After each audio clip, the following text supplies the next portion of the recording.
നേതാക്കന്മാർ നിങ്ങളോടത് പറഞ്ഞിട്ടുണ്ടോ?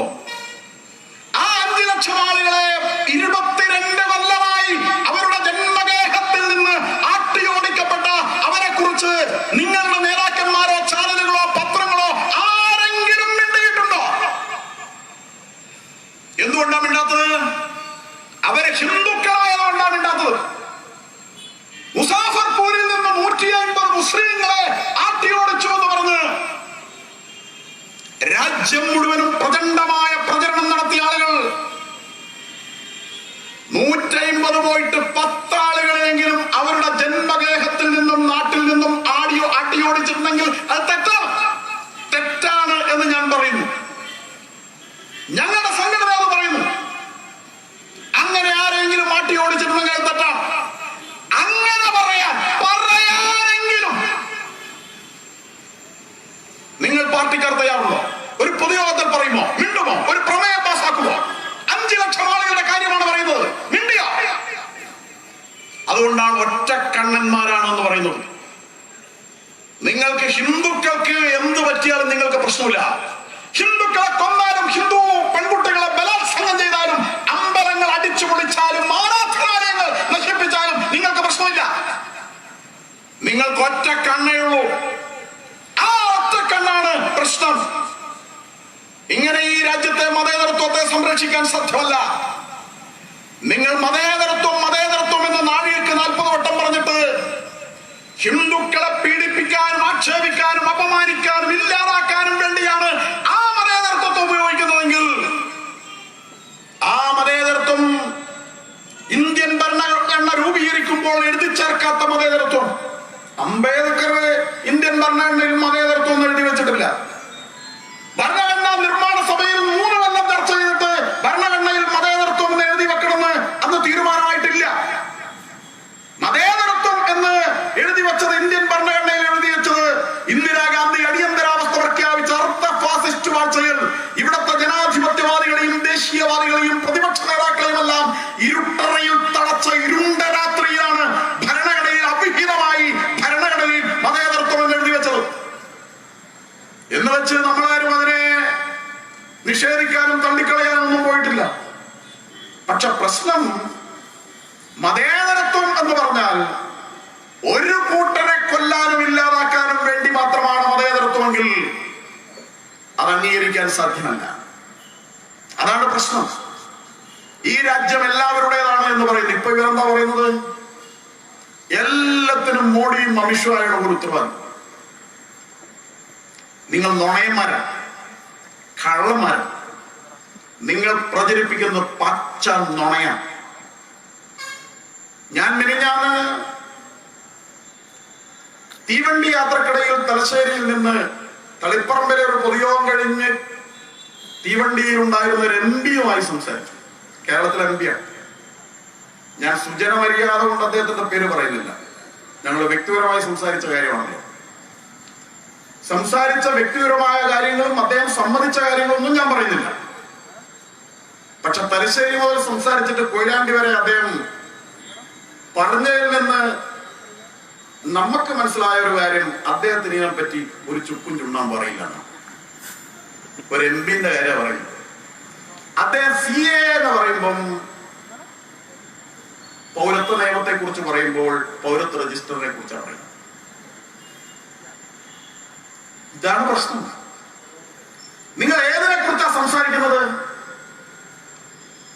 ഇപ്പോൾ നിയമമായ CA കുറിച്ചാണ് പറയുന്നത്. അതോ ഇപ്പോൾ ആലോചനയിൽ മാത്രമുള്ള ദേശീയ പൗരത്വ രജിസ്റ്ററിനെ കുറിച്ചാണ്? ഇത് നിങ്ങൾ പറയണം. ഇപ്പോൾ നിയമമായ, നേരത്തെ ഇവിടെ വളരെ വ്യക്തമായി സൂചിപ്പിച്ചതുപോലെ, നുണയന്മാർ മനസ്സിലാക്കുക, നുണ പ്രചരിപ്പിച്ചവർ മനസ്സിലാക്കുക. ഇത് നമ്മൾ സുപ്രീം കോടതി പറഞ്ഞതനുസരിച്ചിട്ടാണ് ജനങ്ങൾക്കിടയിൽ പ്രചരണം നടത്തുന്നത്. മനസ്സിലായിട്ടില്ല, അതുകൊണ്ടൊന്ന് പറഞ്ഞു കൊടുക്കണം എന്ന് പറഞ്ഞു. അങ്ങനെയാണ് ഈ പ്രചരണം നടത്തുന്നത്. അപ്പൊ അത് കേൾക്കാൻ പാടില്ല, ഹർത്താൽ നടത്തും. MD രമേശ് പ്രസംഗിക്കുന്ന ആലപ്പുഴ ജില്ലയിലുള്ള ഒരു പൊതുയോഗം നടത്തുന്നിടക്ക് ഉച്ചയ്ക്ക് ശേഷം ഹർത്താൽ പ്രഖ്യാപിച്ചു. ഹർത്താൽ പ്രഖ്യാപിക്കുന്നത് പോപ്പുലർ ഫ്രണ്ടുകാരാണ്. വീഡിയോ കയറി ഭീഷണിപ്പെടുത്തുന്നത് പോപ്പുലർ ഫ്രണ്ടുകാരാണ്. അധികം കളിക്കാനൊന്നും പോകുന്നില്ല. കൊഞ്ചം തുള്ളിയാൽ മുട്ടോളം, പിന്നെ തുള്ളിയാൽ ചട്ടിയിൽ. അത്രയേ ഞാൻ പറയാൻ പോകുന്നു. നിങ്ങള് ആർക്കെതിരെയാണ് പ്രവർത്തിക്കുന്നത്, ആർക്കെതിരെയാണ് ആക്രോശിക്കുന്നത്, ആർക്കെതിരെയാണ് കത്തിയെടുക്കുന്നത് എന്നുള്ളത് എല്ലാവർക്കും അറിയാം. നിങ്ങൾ ആർക്കു വേണ്ടിയാണ് പ്രവർത്തിക്കുന്നത് എന്നും അറിയാം. നടനം മാത്രമേ ഇവിടെയുള്ളൂ, അഭിനയം മാത്രമേ ഇവിടെയുള്ളൂ. തിരക്കഥ, സംവിധാനം, സ്റ്റണ്ട്, ഗാനരചന പാകിസ്ഥാനിലാണ്.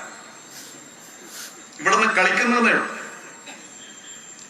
അങ്ങനെ കളിക്കുന്നവരുടെ കൂടെ കൂടിയാൽ പാകിസ്ഥാന്റെ ഇംഗിതത്തിനും താല്പര്യത്തിനുമൊപ്പം ഈ രാജ്യത്തിന്റെ അഖണ്ഡത തകർക്കാൻ, ദേശീയത തകർക്കാൻ ഇവിടെ അഞ്ചാം പത്തി പണിയെടുക്കുന്ന, ഭീകരതയെ താലോലിക്കുന്ന ഭീകരന്മാരുടെ കൂടെ കൂടിയാൽ, ഞാൻ ഒന്നേ പറയുന്നുള്ളൂ, അങ്ങനെ കൂടുന്നവർക്കാണ് പ്രശ്നം. അത് ബുദ്ധിമുട്ടാണ്. ബാക്കിയുള്ളവർ ആരുടെയെങ്കിലും താളത്തിനും ചരടുവലിക്കൊപ്പവും തുള്ളാനാണ് തീരുമാനിക്കുന്നതെങ്കിൽ തുള്ളുന്നതിന്റെ തകരാറ് അങ്ങനെ തുള്ളുന്നവർക്കാണ്. അവര് വ്യക്തമായ ഉദ്ദേശത്തോടുകൂടി പാകിസ്ഥാൻ ചാരസംഘടനയുടെ ISIയുടെ സൃഷ്ടിയായി ഇവിടെ പ്രവർത്തിക്കുന്നതാണ്. തെളിവുകളെല്ലാം ഈ രാജ്യത്തെ ഗവൺമെന്റിന്റെ കയ്യിലുണ്ട്. പക്ഷെ ഈ രാജ്യത്തെ ഗവൺമെന്റ്, ഇപ്പോഴത്തെ ഗവൺമെന്റ് 100% ജനാധിപത്യപരമായാണ് പ്രവർത്തിക്കുന്നത്. ഏതെങ്കിലും ഒരു സംഘടനയെ നിരോധിച്ചതുകൊണ്ട് എല്ലാ പ്രശ്നങ്ങളും പരിഹരിക്കാം എന്ന മൂഢവിശ്വാസമൊന്നും ഈ ഗവൺമെന്റില്ല. എല്ലാവർക്കും ഇടമുണ്ടെന്നും എല്ലാവർക്കും ഇടമുണ്ടാകണമെന്നും ആഗ്രഹിക്കുന്ന, അതിനനുസരിച്ച് സൗകര്യം ചെയ്തു കൊടുക്കുന്ന ഒരു ഗവൺമെന്റാണ് ഇവിടെ ഉള്ളത് എന്നുള്ളത് കൊണ്ടാണ് ഇത്തരം ഭീകരന്മാർ ഞെളിഞ്ഞ് നടക്കുന്നത്, വെല്ലു വിളിക്കുന്നത്, അവരെ മീശ പിരിക്കുന്നത്. അതുകൊണ്ടാണ് ഞാൻ പറഞ്ഞത്, അത് അധികകാലം ഈ രാജ്യവിരുദ്ധ പ്രവർത്തനം നടത്താൻ അവർക്ക് കഴിയില്ല എന്ന്. പിന്നെ വീട്ടിൽ പോയാൽ ചില പോപ്പുലർ ഫ്രണ്ടുകാർ വീട്ടിൽ എഴുതി വെച്ചു, ഇവിടെ പ്രവേശനമില്ല, ആർക്ക് പ്രവേശനമില്ല, സംഘപരിവാർക്കാർക്ക് പ്രവേശനമില്ല. എന്താ സംഘപരിവാറുകാർക്ക് പ്രവേശനമില്ല എന്ന് പറയുന്നത്? സംഘപരിവാറുകാർക്ക് വന്ന നിങ്ങളോടെന്ന ഇങ്ങൾക്കെന്ന അവരോട് ഉറപ്പ്? നിങ്ങളെ വീട്ടിൽ വന്ന് കെട്ടുക, നിങ്ങളെ പെൺകുട്ടീനെ ഉത്തരവിച്ചാ, നിങ്ങളെ ഉമ്മാനോട് മോശമായിട്ട് പെരുമാറിനാ, നിങ്ങളെ പർവ്വത്തിൽ തേങ്ങ കുറച്ചിനാ, നിങ്ങളെ ഏതെങ്കിലും തരത്തിൽ മോശമാക്കിനാ, ഉപദ്രവിച്ചിനാ? ഒറ്റ ദേഷ്യം നിങ്ങൾക്ക്, ഒറ്റ ദേഷ്യം. ഈ RSS എന്ന് പറഞ്ഞ 3 അക്ഷരം ഉള്ളത് കൊണ്ടാണ് ഈ രാജ്യം മുസ്ലിം രാജ്യമാകാത്തത്. പാകിസ്ഥാനെ പോലെ, ബംഗ്ലാദേശിനെ പോലെ, അഫ്ഗാനിസ്ഥാനെ പോലെ എന്ന് നിങ്ങൾക്ക് നന്നായി അറിയാം. ആ 3 അക്ഷരമുള്ള പ്രസ്ഥാനമാണ് തടസ്സം. ആ തടസ്സം ഇല്ലാതാക്കിയാൽ നിങ്ങൾ അവിടെയൊക്കെ ചെയ്യുന്നത് പോലെ ഇവിടെയും ചെയ്യാം എന്നാണ് നിങ്ങൾ കരുതുന്നത്. അതുകൊണ്ടാണ് നിങ്ങൾ അന്നത്തെ കത്തി ഇപ്പം മൂർച്ചം കൂട്ടി പിടിച്ചു വെക്കുന്നത്. എന്താ അലിഗഡ് മുസ്ലിം യൂണിവേഴ്സിറ്റി എന്ന് വിളിച്ചത്? അലിഗഡ് മുസ്ലിം യൂണിവേഴ്സിറ്റി എന്ന് വിളിക്കുമ്പോ വളരെ വളരെ സൂക്ഷിക്കണം. കാരണം അലിഗഡ് മുസ്ലിം യൂണിവേഴ്സിറ്റി എന്നാണ് പാകിസ്ഥാന്റെ പർവി. 1940 ആദ്യമായിട്ട് പാകിസ്ഥാൻ മുദ്രാവാക്യം മുഴങ്ങിയ സ്ഥലമാണ് അലിഗഡ് മുസ്ലിം യൂണിവേഴ്സിറ്റി. അവിടെ നിന്ന് ഇപ്പൊ വിളിച്ചത് ഹിന്ദുവം കി ഖബർ കിയ AMU കി ധർത്തി പേ എന്നാണ്. ഹിന്ദുവിന്റെ ഖബർ ഞങ്ങൾ അലിഗഡ് മുസ്ലിം യൂണിവേഴ്സിറ്റി കുഴിക്കുന്ന ഹിന്ദുവിന്റെ കബറ് ഞങ്ങൾ അലിഗഡ് മുസ്ലിം യൂണിവേഴ്സിറ്റിയിൽ കുഴിക്കുമെന്നാണ് വിളിച്ചത്. പാകിസ്ഥാൻ സൃഷ്ടിച്ച ആ മുദ്രാവാക്യം ആദ്യമായി മുടങ്ങിയ അലിഗഡ് മുസ്ലിം യൂണിവേഴ്സിറ്റിയിൽ നിന്ന് നിങ്ങളിപ്പോ ഹിന്ദുവിന്റെ കബർ കുഴിക്കാൻ വേണ്ടി കൈക്കോട്ടെടുത്ത് ഇറങ്ങിയിട്ടുണ്ടെങ്കിൽ ആ ഹിന്ദുവിൽ നമ്മുടെ ഡിവൈഎഫ്ഐക്കാരൊക്കെ പെടും കേട്ടോ. കാശ്മീർ ഓടിക്കുമ്പോ കാക്കി ട്രൗസർ നോക്കിയിട്ടൊന്നല്ല ഓടിച്ചത്. പാകിസ്ഥാനും ഓടിക്കുമ്പോഴും മുണ്ട് പൊക്കി നോക്കിയിട്ട് ചിത്രമൊക്കെ കണ്ടിട്ടുണ്ടല്ലോ. സുന്നത്ത് കഴിഞ്ഞിട്ടുണ്ടോ കഴിഞ്ഞിട്ടില്ലോ എന്നേ നോക്കിയിട്ടുണ്ട്. അങ്ങനെ ഓടിച്ചത്, അല്ലാണ്ട് കാക്കി ട്രൗസർ അല്ല നോക്കിയത്. അതുകൊണ്ട് നിങ്ങള് ഹിന്ദുവിനെതിരെയാണ് യുദ്ധം പ്രഖ്യാപിച്ചിരിക്കുന്നത്. നിങ്ങളിപ്പോ സംഘപരിവാർ എന്നൊക്കെ പറയും. സംഘപരിവാറിനോടുള്ള നിങ്ങളുടെ വിദ്വേഷത്തിനും പകയ്ക്കും അടങ്ങാത്ത രോഷത്തിനും ഒട്ടുങ്ങാത്ത വൈരാഗ്യത്തിനും കാരണം നിങ്ങളുടെ മതരാഷ്ട്രം ഇവിടെ സ്ഥാപിക്കുന്നതിനുള്ള ഏക തടസ്സം ഈ പ്രസ്ഥാനമാണ് എന്നുള്ളതാണ്. അതുകൊണ്ട് നിങ്ങൾ 21-ൽ ഊരിയ കത്തി തില്ലങ്കേരി എന്നും വിളിച്ചിട്ടുണ്ട്. കോഴിക്കോട് കടപ്പുറത്തുനിന്ന് മാത്രമല്ല, അത് പോപ്പുലർ ഫ്രണ്ടുകാരുടെ ജാഥയാണ്. ഓമ്പിന്നെ അതെല്ലാം വിളിക്കുന്നത്. പക്ഷെ തില്ലങ്കേരിയിൽ മഹല്ല് കമ്മിറ്റിന്റെ ജാഥയായിരുന്നു. ആ മഹല്ല് കമ്മിറ്റിയുടെ ജാഥയിൽ വിളിക്കുകയാണ് 21-ൽ ഊരിയ കത്തി അറബിക്കടലിൽ എറിഞ്ഞിട്ടില്ല. നിങ്ങൾ ആരെങ്കിലും തള്ളി പറഞ്ഞോ? ഇത്തരം പ്രകോപനപരമായ മുദ്രാവാക്യങ്ങൾ വിളിക്കാൻ പാടില്ല എന്ന് പറഞ്ഞോ? നിങ്ങൾ ആകെ തടഞ്ഞ എന്താണ്? നിങ്ങൾ പാടില്ല എന്ന് പറഞ്ഞ എന്താണ്? മാർക്സിസ്റ്റുകാരോടാണ്. നിങ്ങൾ ഒറ്റക്കാരിയെ പാടില്ല എന്ന് പറഞ്ഞിട്ടുള്ളൂ. മോഡിന്റെ അച്ഛനെ പറഞ്ഞപ്പോ നിങ്ങൾക്ക് പ്രശ്നമുണ്ടോ? മോഡിന്റെ തന്തന്റെ വകയല്ല എന്ന് പറഞ്ഞപ്പോ, അമിത്ഷാന്റെ അച്ഛനെ പറഞ്ഞപ്പോഴോ റോട്ടിൽ നിങ്ങൾ പോസ്റ്റ് ഒട്ടിച്ചിട്ടായി നടക്കുകയൊക്കെ ചെയ്തല്ലോ, നിങ്ങൾക്ക് പ്രശ്നമുണ്ടോ? ഇതെല്ലാം നടക്കുമ്പോൾ നിങ്ങൾക്ക് പ്രശ്നമുണ്ടോ? നിങ്ങൾ ആകെ ഒരു കാര്യം മാത്രമാണ് തടഞ്ഞത്. നമ്മളെ ഡൽഹിയിലെ വനിതാ ചെഗുവേര കൊണ്ടോട്ടിയിൽ വന്നിട്ട് മോദിയും പിണറായിയും ഒരുപോലെയാന്ന് പറഞ്ഞു. അവിടെ മോദി ആളുകൾ അറസ്റ്റ് ചെയ്യുന്നു, ഇവിടെ പിണറായി അറസ്റ്റ് ചെയ്യുന്നു, രണ്ടാളെയും വിടണമെന്ന് പറഞ്ഞു. ആസാദി എന്ന് പറഞ്ഞു. ഓളെ ആസാദി അതോടുകൂടി തീർന്നു. ഓളെ ബേക്ക് കൊണ്ടുപോയിട്ട് ആസാദിയെല്ലാം കഴിഞ്ഞ് തിരിച്ചു വന്നതിന് ശേഷം ഓള് പറയാണ്, നമ്മൾ തമ്മിൽ ഒരു കോൺഫ്ലിക്റ്റ് വേണ്ട, അതുകൊണ്ട് ഞാൻ മാപ്പ് പറയാം. അപ്പൊ അവർ പറഞ്ഞു മലയാളത്തിൽ പറയണമെന്ന് പറഞ്ഞു. ഞാൻ എന്റെ വ്യക്തിപരമായ അഭിപ്രായം പറഞ്ഞാന്ന് പറഞ്ഞു. അതിന്റെ പോയി പറഞ്ഞാൽ എങ്ങനെയുണ്ട് അഭിപ്രായ സ്വാതന്ത്ര്യം? എങ്ങനെയുണ്ട് ആസാദി? പിണറായി വിജയന്റെ ഗവൺമെന്റും അറസ്റ്റ് ചെയ്തിരിക്കുന്ന ആളുകളെ വിടണമെന്നാ പറഞ്ഞത്. അപ്പൊ എന്താ പറയുന്നത്? അത് പോയി പറഞ്ഞാൽ മതി. മോഡിന്റെ തന്തക്ക് വിളിക്കാം, RSSന് തെറി വിളിക്കാം. ഇവിടുത്തെ കേരളത്തിലെ ആസാദി ഇത്രത്തോളേ ഉള്ളൂ. അവിടെ നിന്ന് വലിയ വിപ്ലവ സിംബിയായി പോലീസുകാരനെ വിരൽത്തുമ്പിൽ നിർത്തിയ വീരനായിക ഇവിടെ വളഞ്ഞു കുത്തിയിട്ട് റാൻ പറഞ്ഞുകൊണ്ട് പഞ്ചപുച്ഛമുടക്കിയിട്ട് നമ്മൾ കണ്ടു മാപ്പ് മാപ്പ് മാപ്പ്. എങ്ങനെയുണ്ട് നിങ്ങൾ ആസാദി? എങ്ങനെയുണ്ട് നിങ്ങളെ സ്വാതന്ത്ര്യം? അപ്പൊ അതുകൊണ്ട് ഇതെല്ലാം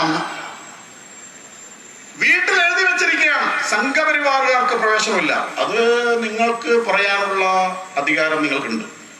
നിങ്ങളെ വീടാണ്. ലഘുലേഖയും കൊണ്ട് വരുന്നത് തടയാനാണ് പോലും. നിങ്ങൾക്ക് കാര്യം മനസ്സിലാക്കാനാണെങ്കിൽ ചർച്ചയുടെ മറ്റേ ഭാഗം എന്താണെന്ന് മനസ്സിലാക്കാനാണെങ്കിൽ ഒരു വിഷയത്തിൽ 2 ഭാഗം ഉണ്ടല്ലോ. മറ്റേ ഭാഗം കേൾക്കാനാണെങ്കിൽ നിങ്ങൾ എന്ത് ചെയ്യണം? വാ ഇരിക്കുക എന്ന് പറഞ്ഞു. അപ്പൊ സതീശനും ടീമും വന്നുപോയി. സതീശനും ടീമും വന്നിട്ട് പെൺകുട്ടി പറഞ്ഞു പോലും, ചായ വെക്ക്. അപ്പോ നമ്മൾ കണ്ടല്ലോ, സോഷ്യൽ മീഡിയക്കാർക്കോട് ഞാൻ വിശദീകരിക്കേണ്ട ആവശ്യമില്ല. ഏതായാലും പൊളിച്ചിരിക്കുകയാണ്. കാവ്യമുണ്ടലെടുത്തു വന്ന സതീശൻ അത് കേച്ചേരിയിലുള്ള അസംബ്ലിയാണ്. പോപ്പുലർ ഫണ്ടുകാരുടെ നാടകം ഒറ്റ ദിവസം കൊണ്ട് ചീറ്റിപ്പോയി. ഇങ്ങനത്തെ എന്തെല്ലാം കളിയാ നിങ്ങളെ കളിക്കുന്നത്? നാടകം കളിക്കുകയാണ്. വീട്ടുകാര് ഇറക്കി വിട്ടൂന്ന്. അപ്പൊ സന്ദീപാനന്ദ കിരികിരി പറയാണ് ഗംഭീരഹീൻ. വ്യാജ വീഡിയോകൾ പ്രചരിപ്പിക്കുകയാണ്. ഏതായാലും നിങ്ങൾക്ക് അധികാരമുണ്ട്. നിങ്ങളെ വീട്ടിൽ മറ്റുള്ളവരെ പ്രവേശിപ്പിക്കാതിരിക്കാൻ നിങ്ങൾക്ക് അധികാരമുണ്ട്. ഞാൻ അതിന് അംഗീകരിക്കും. കാരണം നിങ്ങളെടുത്ത വീട് നിങ്ങളുടെ അനുവാദമില്ലാതെ നിങ്ങളെ വീട്ടിൽ വരാൻ പാടില്ല. നിങ്ങളൊരു ബോർഡ് വെച്ചാൽ അത് നിങ്ങളുടെ അധികാരമാണ്. അങ്ങനെ തന്നെയാണ് ഈ രാജ്യത്തെ തെരഞ്ഞെടുക്കപ്പെട്ട ജനങ്ങൾ തെരഞ്ഞെടുത്ത 3/2 ഭൂരിപക്ഷത്തോടുകൂടി തെരഞ്ഞെടുത്ത ഒരു ഗവൺമെന്റ് ഈ രാജ്യത്ത് അനധികൃതമായി പ്രവേശിക്കാൻ പാടില്ല എന്ന് അതിർത്തിയിൽ ഒരു ബോർഡ് വെക്കുന്നതിനാണ് CAA എന്ന് പറയുന്നത്. അത്രയേ ഉള്ളൂ. അതിന് തന്നെയാണ് പൗരത്വ രജിസ്റ്റർ എന്നും പറയുന്നത്. ഇനി അല്ലെങ്കിൽ എന്ത് ചെയ്യണം? എങ്ങനെ ഈ പ്രശ്നം വന്നത്? നേരത്തെ ഒരു കാര്യം ഇവിടെ പറഞ്ഞു. ഈ പ്രശ്നം വന്നതിന്റെ കാരണം ഇന്ത്യ വിഭജിച്ചു. നമ്മൾ വിഭജിച്ചാണോ? ഇന്ത്യ വെട്ടിമുറിച്ചത് നമ്മളാണോ? ഇന്ത്യ എങ്ങനെയാ വിഭജിച്ചത്? സംശയമുണ്ടോ? ഇപ്പോൾ മതത്തിന്റെ പേരിൽ ഇന്ത്യയെ വെട്ടിമുറിക്കരുത് എന്നൊക്കെ പറഞ്ഞ് ആക്രോശിക്കുന്ന ആളുകൾ പറയണം, എങ്ങനെയാ ഇന്ത്യ വിഭജിച്ചത്? എങ്ങനെയാ ഭൂമി അളന്നത്?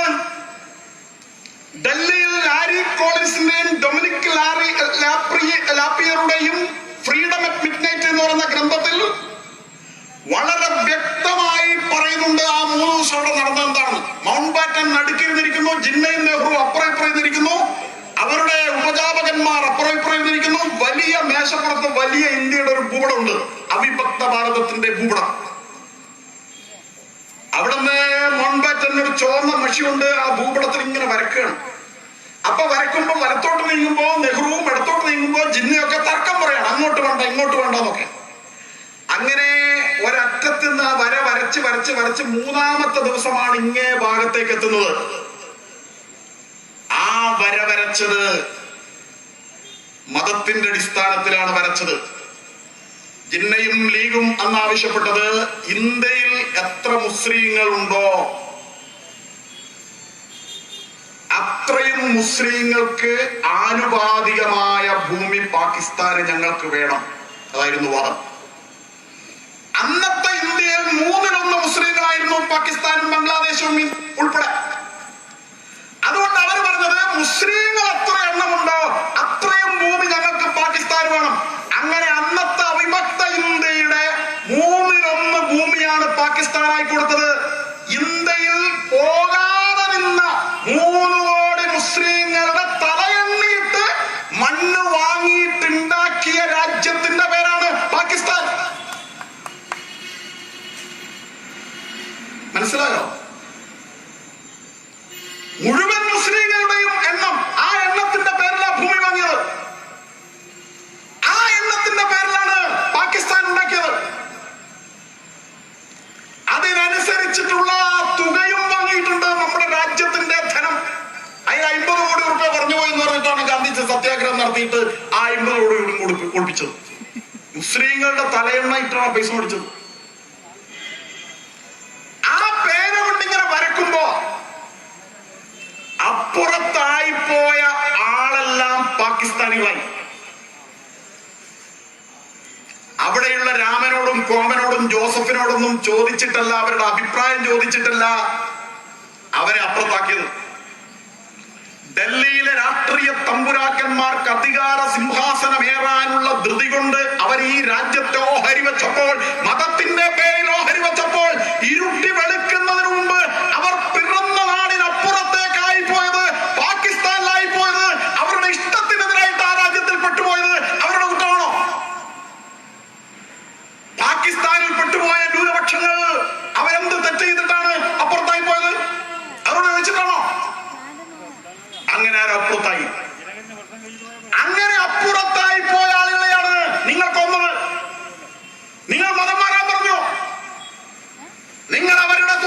നശിപ്പിച്ചു. പാകിസ്ഥാൻ നേരത്തെ പറഞ്ഞ ലിയാഖത്ത് അലി ഖാനും നെഹ്റുവും തമ്മിലുണ്ടാക്കിയ കരാർ, ആ കരാർ അനുസരിച്ച് അവിടുത്തെ ന്യൂനപക്ഷങ്ങളെ സംരക്ഷിക്കാൻ രാഷ്ട്രീയ ബാധ്യത ഉണ്ടായിരുന്ന, ഭരണഘടനാപരമായ ഉത്തരവാദിത്തം ഉണ്ടായിരുന്ന, സാമാന്യ മര്യാദയുടെ ധാർമ്മിക ബാധ്യത ഉണ്ടായിരുന്ന പാകിസ്ഥാൻ അവരെ സംരക്ഷിച്ചോ? ഇവിടെ പാലും തേനും ഒഴുക്കിയിട്ട് പൊന്നുപോലെ നോക്കിയില്ലേ? എന്താ തെളിവ്? രണ്ടാണ് തെളിവ്. ഒന്ന്, ഈ പാകിസ്ഥാനിലേക്ക് ഇന്ത്യയിൽ നിന്ന് ഒരൊറ്റ മുസ്ലിമും പോയിട്ടില്ല. ഇവിടെ പീഡനമാണെങ്കിൽ, ഇവിടെ അടിച്ചമർത്തലാണെങ്കിൽ, ഇവിടെ അസഹിഷ്ണുതയാണെങ്കിൽ ഇവിടെ നിന്ന് രക്ഷപ്പെട്ടു പോണ്ടേ? പോയൊരാളുടെ പേര് പറ. ഇവിടുന്ന് പാകിസ്ഥാനിലേക്ക് ഒളിച്ചോടി പോയ ഒരാളുടെ പേര് പറ. പാകിസ്ഥാനിൽ പെട്ടുപോയ ഒരാളുണ്ട്, ആ അയാളുടെ പേര്, അതിർത്തി അപ്പുറം കടന്നുപോയ ഒരാൾ, അയാളുടെ പേര് കൽഭൂഷൺ യാദവ് എന്നാണ്. അയാൾ അതിർത്തിക്ക് അപ്പുറത്ത് പെട്ടുപോയി. 14 കൊല്ലമായി പാകിസ്ഥാൻ ജയിലിട്ട് പിടിപ്പിക്കുകയാണ്. അയാൾക്ക് വധശിക്ഷയാണ് വിധിച്ചത്. അന്താരാഷ്ട്ര കോടതിയിൽ ഹേഗിൽ പോയി ഇന്ത്യ, അവരുടെ ബന്ധുക്കൾ, കൽഭൂഷൺ യാദവിന് വേണ്ടിയിട്ട്. അന്താരാഷ്ട്ര കോടതിയാണ് ഇപ്പോൾ ആ കൽഭൂഷൺ യാദവിന്റെ വധശിക്ഷ സ്റ്റേ ചെയ്തിരിക്കുന്നത്. എന്താ ചെയ്തത്? അതിർത്തിക്കപ്പുറം കടന്നുപോയി. അതിർത്തിക്കപ്പുറം കടന്നുപോയതിനാണ് വധശിക്ഷ വിധിച്ചത്. നിങ്ങളുടെ വിശുദ്ധ രാജ്യം, സ്വർഗരാജ്യം, അങ്ങനെയൊക്കെയായിരുന്നു വാദം. അതുണ്ടാക്കാൻ വേണ്ടി ഉന്നയിച്ച വാദമാണ്. ഹിന്ദുക്കളുടെ കൂടെ ജീവിക്കാൻ ഞങ്ങൾക്ക് പറ്റില്ല, അതായിരുന്നു പറഞ്ഞത്. ഞങ്ങൾക്ക് വേറെ രാജ്യം വേണം, അതാണ് പാകിസ്ഥാൻ. അങ്ങനെ വാങ്ങിയ ആ രാജ്യം സ്വർഗമാണെങ്കിൽ ഇവിടുന്ന് ആരെങ്കിലും അങ്ങോട്ട് പോയോ? പോയില്ല. 47 ഇന്ത്യയിൽ എത്ര മുസ്ലിങ്ങൾ ഉണ്ടായിരുന്നു? 3 കോടി. അവശേഷിച്ച ഭാരതത്തിൽ 3 കോടി മുസ്ലിങ്ങളായിരുന്നു. ഇവിടെ മോദിയും ഹിന്ദുത്വക്കാരും എല്ലാവരും ചേർന്നവരെ ഞെക്കിയും നക്കിയും അടിച്ചും ഇടിച്ചും വെടിവെച്ചും പീഡിപ്പിച്ചും ബീഫിന്റെ പേരിലും ഒക്കെ കൊന്നല്ലോ, കൊന്നു തീർത്തല്ലോ. 22 ബാക്കി. 3 കോടിയിൽ എത്ര ബാക്കിയുണ്ട്? ഒരു 1 കോടി വരുമോ? കണക്കുണ്ടല്ലോ 2011. ആ 3 കോടി 16 കോടിയായി മാറിയിരിക്കുകയാണ്. 3 കോടി 16 കോടിയായി. 8% എന്നുള്ളത്, ആ 8%, അന്നത്തെ 8%, ഇന്ന് 16%, 15.5% മേലെയായിട്ട് മാറി. ഇവിടെ നമ്മൾ പൊന്നുപോലെ നോക്കി എന്ന് പറയുന്നതിൽ ഒരു കുറ്റബോധവുമില്ല, മറിച്ച് അഭിമാനമുണ്ട്. അത് ഈ രാജ്യത്തിന്റെ പാരമ്പര്യമാണ്. ഇവിടെ എല്ലാ പൗരന്മാരെയും ഒരുപോലെ കാണണം. അങ്ങനെ കണ്ടിട്ടുണ്ട് ഈ രാജ്യം. തിരിച്ചോ? അവിടുത്തെ കണക്ക് നേരത്തെ പറഞ്ഞു. 1971 മതത്തിന്റെ അടിസ്ഥാനത്തിൽ ആ രാജ്യം ഉണ്ടായ ആ രാജ്യം വീണ്ടും 2ആയി. ബംഗ്ലാദേശ് ഉണ്ടായി. 24% ഉണ്ടായിരുന്നു അവിടെ ബംഗ്ലാദേശിൽ. ആ ബംഗ്ലാദേശിൽ നിന്ന് അടിയോടിക്കപ്പെട്ട, പീഡിപ്പിക്കപ്പെട്ട ഹിന്ദുക്കളുടെ ദയനീയവുമായ ദുരന്ത ചിത്രം അത് ഏറ്റവും ഭംഗിയായി അവതരിപ്പിക്കുന്ന ഒരു പുസ്തകമുണ്ട്. അതിന്റെ പേരാണ് ലജ്ജ. ലജ്ജ എന്ന് പറയുന്ന ആ പുസ്തകം എഴുതിയ തസ്ലീമ നസ്രീൻ അവരെ ബംഗ്ലാദേശിൽ നിർത്തിയോ? അവരെവിടെയുള്ളത്? അവരഭയം പ്രാപിച്ച് ഇന്ത്യയിലേക്ക് വരേണ്ടി വന്നു. കോടിക്കണക്കിന് ആളുകളെയാണ് അവിടുന്ന് കൊന്നൊടുക്കിയത്. 24% ഉണ്ടായിരുന്നത് ഇപ്പോൾ കഷ്ടിച്ച് 3% ബംഗ്ലാദേശിലുള്ളത്. പാകിസ്ഥാനിൽ 1.5%. ഇത് രണ്ടും ചേർന്നാൽ ഒരു 4.5% കൂട്ടിക്കോ. 25%. 4ൽ 1 ഉണ്ടായിരുന്നു പാകിസ്ഥാനിൽ. ഇപ്പോ 4.5% ബംഗ്ലാദേശിലും പാകിസ്ഥാനിലും കൂടി അവശേഷിക്കുന്ന ഹിന്ദുക്കൾ. കരാർ നിങ്ങൾ പാലിച്ചോ? പാകിസ്ഥാൻ ആ കരാർ പാലിച്ചില്ല. അഫ്ഗാനിസ്ഥാൻ എന്ന് പറയുന്നത് അതിന്റെ പഴയ പേര് ഉപഗണസ്ഥാൻ എന്നായിരുന്നു. അതിൽപ്പെട്ട സ്ഥലമാണ് പഴയ ഗാന്ധാരി എന്ന ഗാന്ധാര ദേശം. അതിന്റെ പേരിപ്പോൾ കണ്ടഹാർ എന്നാണ്. ഓർമ്മിക്കണം, നമ്മുടെ മതേതരക്കാരൊക്കെ ഇതൊക്കെ പഴയ കാലത്ത് ഹിന്ദു രാജ്യമായിരുന്നു കേട്ടോ. ഒരു 1800 കൊല്ലം മുമ്പ് അതൊക്കെ ഹിന്ദു രാജ്യമായിരുന്നു. ബൗദ്ധന്മാരും ഹിന്ദുക്കളെ ഉണ്ടായിരുന്നുള്ളൂ. അതിനപ്പുറം ആര്യാവർത്തമുണ്ട്. ഇപ്പോഴത്തെ ഇറാൻ, അതൊക്കെ ഈ അവിഭക്ത ഭാരതത്തിന്റെ ഭാഗമായിട്ടുള്ള ഭാരതവർഷത്തിൽപ്പെട്ട ഹിന്ദു രാജ്യങ്ങളായിരുന്നു. ത്രിവിഷ്ടവം ഉണ്ടായിരുന്നു. തിബത്ത്, ചൈന ഇപ്പൊ കൈയടക്കി വെച്ചിരിക്കുന്ന തിബത്ത് എന്ന പേര്, മ്യാൻമർ എന്ന് പറയുന്ന പഴയ ബർമ്മയുടെ പഴയ പേര് ബ്രഹ്മദേശമാണ്. ഹിന്ദുക്കളെ ഉണ്ടായിരുന്നുള്ളൂ. ഇതോരോന്നോരോന്നായി മതവർഗീയന്മാരായിട്ടുള്ള ജിഹാദി ഭീകരന്മാരുടെ ഇരമ്പിക്കയറ്റത്തിൽ തകർന്ന് തരിപ്പണമായിട്ട് അവിടെ മതരാഷ്ട്രങ്ങളാക്കി മാറ്റിയതാണ്. ഇന്ന് അഫ്ഗാനിസ്ഥാനിൽ 13 സിഖ് കുടുംബങ്ങളാണ് മുസ്ലിങ്ങളല്ലാത്തവരുള്ളത്. ബാക്കിയെല്ലാം കൊല്ലുകയോ പലായനം ചെയ്യപ്പെടുകയോ മതപരിവർത്തനം ചെയ്യപ്പെടുകയോ ചെയ്തു. ഇതൊക്കെ യാഥാർത്ഥ്യമാണ്.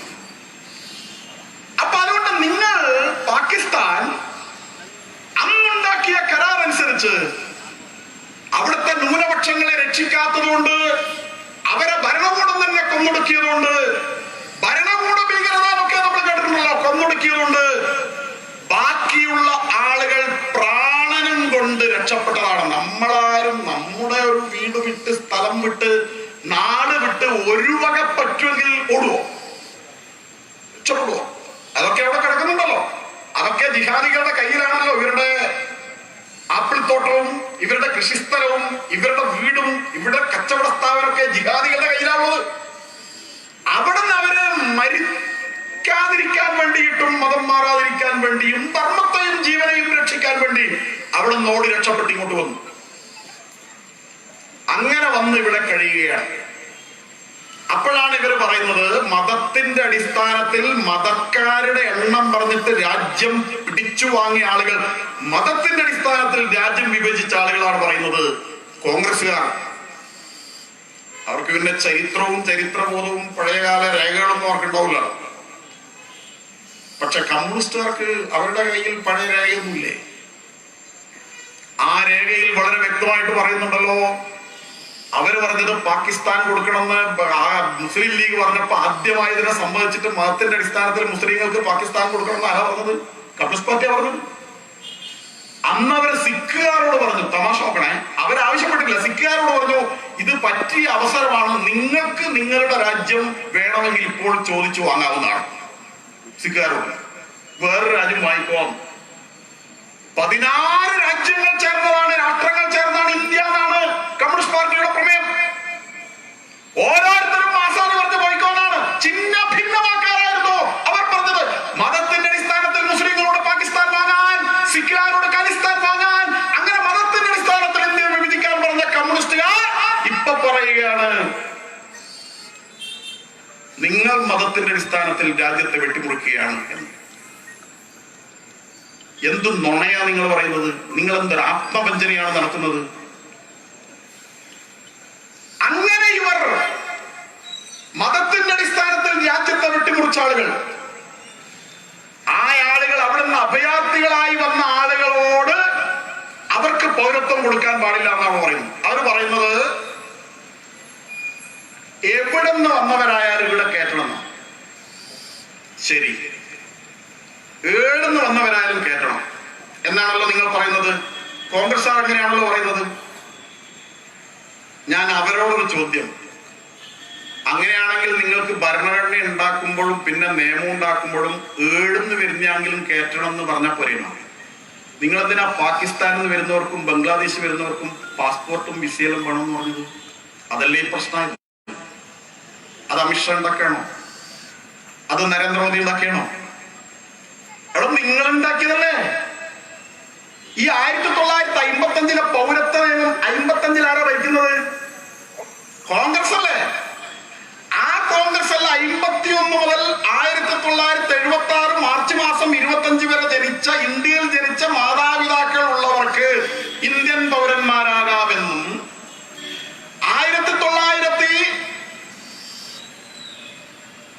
1986 ജനുവരി 1 മുതൽ 2002 വരെയുള്ളവരിൽ മാതാപിതാക്കന്മാരിൽ ആരെങ്കിലും ഒരാൾ ഇന്ത്യയിൽ ജനിച്ചതാണെങ്കിൽ അവർക്ക് പൗരത്വം കൊടുക്കാമെന്നും, അതിനുശേഷം ജനിച്ചവരുടെ മാതാപിതാക്കന്മാരിൽ ആരെങ്കിലും ഒരാളോ ഇന്ത്യയിൽ ജനിച്ചതാണെങ്കിലും രക്ഷിതാക്കളിൽ ഒരാൾ അനധികൃതമായി കുടിയേറി വന്നവരല്ലെങ്കിലും അവർക്ക് പൗരത്വം കൊടുക്കണമെന്നും 5 ഭേദഗതികളിലൂടെ 1955 ഉണ്ടാക്കിയ പൗരത്വ നിയമം ഇപ്പോൾ പറയുന്ന രീതിയിൽ സുപ്രീം കോടതി എടുത്ത് വ്യവസ്ഥയാക്കിയ ആസാം കരാറിനെ തുടർന്ന് നടപ്പാക്കിയ നിയമത്തിലെ എല്ലാ വ്യവസ്ഥകളും ഉണ്ടാക്കിയത് കോൺഗ്രസ് ആണ്. പിന്നെ ഇതിന്റെ എല്ലാം ഈ മീനെല്ലാം നങ്കിന്റെ പുറത്ത് എന്ന് പറഞ്ഞ പോലെ ഇത് മുഴുവനും നരേന്ദ്രമോദിന്റെയും ഇപ്പൊ അധികാരത്തിൽ വന്ന ഈ BJP ഗവൺമെന്റിനും തലയിലിടുന്നതിന്റെ അടിസ്ഥാനം എന്താണ്? നിങ്ങളല്ലേ ഈ പാസ്പോർട്ടും വിസയും അവിടുന്ന് വരുന്നവർക്ക് ഉണ്ടാക്കിയത്. നിങ്ങൾ എടുത്തു കളഞ്ഞ ഒരു രാജ്യമുണ്ടല്ലോ, വിസയും പാസ്പോർട്ടും ഇല്ലാതെ ഇങ്ങോട്ട് എത്ര പേർക്ക് വേണമെങ്കിലും ഇങ്ങോട്ടും വരാം അങ്ങോട്ടും പോകാന്ന് പറഞ്ഞ ഒരു രാജ്യമുണ്ട്. ആ രാജ്യത്തിന്റെ പേര് നേപ്പാൾ എന്നാണ്. ഇന്ദിരാഗാന്ധിയുടെ കാലത്ത് കൊണ്ടുവന്നാണ്. അതെന്തുകൊണ്ടത്? അത് ഹിന്ദുക്കളുടെ രാജ്യമാണ്. അവിടുന്ന് ഇങ്ങോട്ടും വരാം അങ്ങോട്ടും പോവാം. പാകിസ്ഥാനോടെന്ന് പറഞ്ഞു, അവിടുന്ന് അങ്ങനെ വരാൻ പറ്റില്ല, അങ്ങോട്ടും പോകാൻ പറ്റില്ല. ബംഗ്ലാദേശിനോടെന്ന് പറഞ്ഞു, അവിടുന്ന് അങ്ങോട്ടും വരാൻ പറ്റില്ല, ഇങ്ങോട്ടും വരാൻ പറ്റില്ല. ആര് പറഞ്ഞു? നെഹ്റു പറഞ്ഞു. ആര് പറഞ്ഞു? ഇന്ദിരാഗാന്ധി പറഞ്ഞു. ആര് പറഞ്ഞു? രാജീവ് ഗാന്ധി പറഞ്ഞു. ആര് പറഞ്ഞു? മൻമോഹൻ സിംഗ് വരെയുള്ളവർ പറഞ്ഞു. അങ്ങനെ പറഞ്ഞല്ലേ. അപ്പൊ നേപ്പാളിന്റെ ഈ പ്രത്യേക നിയമം ആരുണ്ടാക്കിയതാണ്? നേപ്പാളിൽ അങ്ങോട്ടും ഇങ്ങോട്ടും പോകാൻ ഇത് വേണ്ടെന്ന് ആരാ ഉണ്ടാക്കിയത്? അത് വർഗീയമല്ലേ? മുസ്ലിമിന്റെ രാജ്യത്ത് നിന്ന് ഇങ്ങോട്ട് വരാൻ നിയമം, ഹിന്ദുവിന്റെ രാജ്യത്ത് നിന്ന് വരാൻ വേണ്ട. ഈ പക്ഷപാതം ആരും ഉണ്ടെന്നാണ് ഇവിടെ ഞാൻ ഈ പറയുന്നത് കേൾക്കുന്ന ഏതെങ്കിലും മുസ്ലിം സഹോദരനുണ്ടെങ്കിൽ നിങ്ങള് നമ്മളെ മൂക്കത്ത് കുത്താൻ ചുരുട്ടി വെച്ചിരിക്കുന്ന മുഷ്ടി ഉണ്ടല്ലോ, നമ്മളെ ഇവിടുന്ന് മൂക്കിൽ വലിച്ചു കളയാം എന്ന് വിചാരിച്ചിട്ട് നിങ്ങളിപ്പോ ഉണ്ടാക്കി വെച്ചിരിക്കുന്ന ഉഷാറുണ്ടല്ലോ, ആ ഉഷാർ കോൺഗ്രസ്സുകാരുടെ മൂക്കിന് കുത്തിട്ട് ചോദിക്കണം, നീ എന്തിനാ ഈ നിയമം ഉണ്ടാക്കി വെച്ചിരുന്നു? ഇത് അവനുണ്ടാക്കി വെച്ച 1955 അവനുണ്ടാക്കി വെച്ച നിയമമാണ്. 1951 ആദ്യമായി പൗരത്വ നിയമം ഇന്ത്യയിൽ ഉണ്ടാവുന്നത്. 1951 പൗരത്വ രജിസ്റ്റർ ആദ്യമായി ഉണ്ടാവുന്നത്. ആ പൗരത്വ രജിസ്റ്ററിന്റെ അടിസ്ഥാനത്തിലാണ് 1952 ഒന്നാം ലോകസഭാ തെരഞ്ഞെടുപ്പ് നടക്കുന്നത്. ആരാണ് ആദ്യമായി പൗരത്വ രജിസ്റ്റർ ഉണ്ടാക്കിയത്? കോൺഗ്രസ് ആണ്. ആരാണ് ആദ്യമായി പൗരത്വ നിയമം ഉണ്ടാക്കിയത്? കോൺഗ്രസ് ആണ്. ഈ രാജ്യങ്ങളിൽ നിന്ന് ഇങ്ങോട്ട് വരാൻ പാസ്പോർട്ടും വിസയും വേണമെന്ന് ആദ്യ നിയമം ഉണ്ടാക്കിയത് ആരാണ്? അത് കോൺഗ്രസ് ആണ്. ആസാമിൽ ഇപ്പോൾ നടപ്പാക്കിയിരിക്കുന്ന NPR എന്ന് പറയുന്ന ദേശീയ പൗരത്വ രജിസ്റ്റർ ഉണ്ടാക്കാൻ കാരണം ആരാണ്? അത് രാജീവ് ഗാന്ധിയാണ്. എപ്പോഴാണ് ആ കരാർ ഉണ്ടാക്കിയത്? 1985 ആ കരാർ ആരുമായിട്ടുണ്ടാക്കിയതാണ്? ആസുവുമായിട്ടുണ്ടാക്കിയതാണ്. ആസുവും ആസാം പ്രക്ഷോഭവുമായിട്ട് രാജീവ് ഗാന്ധി 1979 മുതൽ 1985 വരെ നടന്ന ആസാം പ്രക്ഷോഭം അവസാനിപ്പിക്കാൻ വേണ്ടി രാജീവ് ഗാന്ധി അവരുമായിട്ടുണ്ടാക്കിയ കരാറാണ് ആസാം കരാറ്. ആ ആസാം കരാറിൽ അവർക്ക് കൊടുത്ത വ്യവസ്ഥ എന്താണ്? അവർക്ക് കൊടുത്ത വാഗ്ദാനം എന്താണ്? ഞങ്ങൾ ആസാമിൽ ഒരു പൗരത്വ രജിസ്റ്റർ ഉണ്ടാവും. എന്നിട്ടോ അല്ലെങ്കിൽ ഇവനെല്ലാം കഴിക്കും. അതാണല്ലോ ഇപ്പോഴത്തെ പരിപാടി. നിങ്ങള് ഈ നുണ ആരെ പറ്റിക്കാൻ വേണ്ടി നിങ്ങൾ പറഞ്ഞു? നിങ്ങൾ ഇങ്ങനെയെല്ലാം പറഞ്ഞാൽ ഇവര് വിചാരിക്കുന്ന മുസ്ലിങ്ങൾ എന്ന് പറഞ്ഞാൽ ഒരു വിവരവും ഇല്ലാത്ത വെറും മതഭ്രാന്തന്മാരായ, നമ്മൾ എന്ത് പറഞ്ഞാലും വിശ്വസിക്കുന്ന, തലക്കകത്തൊരു സംഭവം ഇല്ലാത്ത, നമ്മളൊന്ന് ഇളക്കി വിട്ടാൽ വികാരം ചൂട് പിടിക്കുന്ന, പിന്നെ അങ്ങനെ മാടുകളെ പോലെ വന്നിട്ട് നമ്മളെ കൈചിഹ്നത്തിൽ വോട്ട് ചെയ്യുന്ന, അരിവാച്ചിട്ടയിൽ വോട്ട് ചെയ്യുന്ന ആളുകളാണെന്ന് ഈ സമുദായത്തെ നിങ്ങൾ എന്തിനാ അണ്ടർ എസ്റ്റിമേറ്റ് ചെയ്യുന്നത്?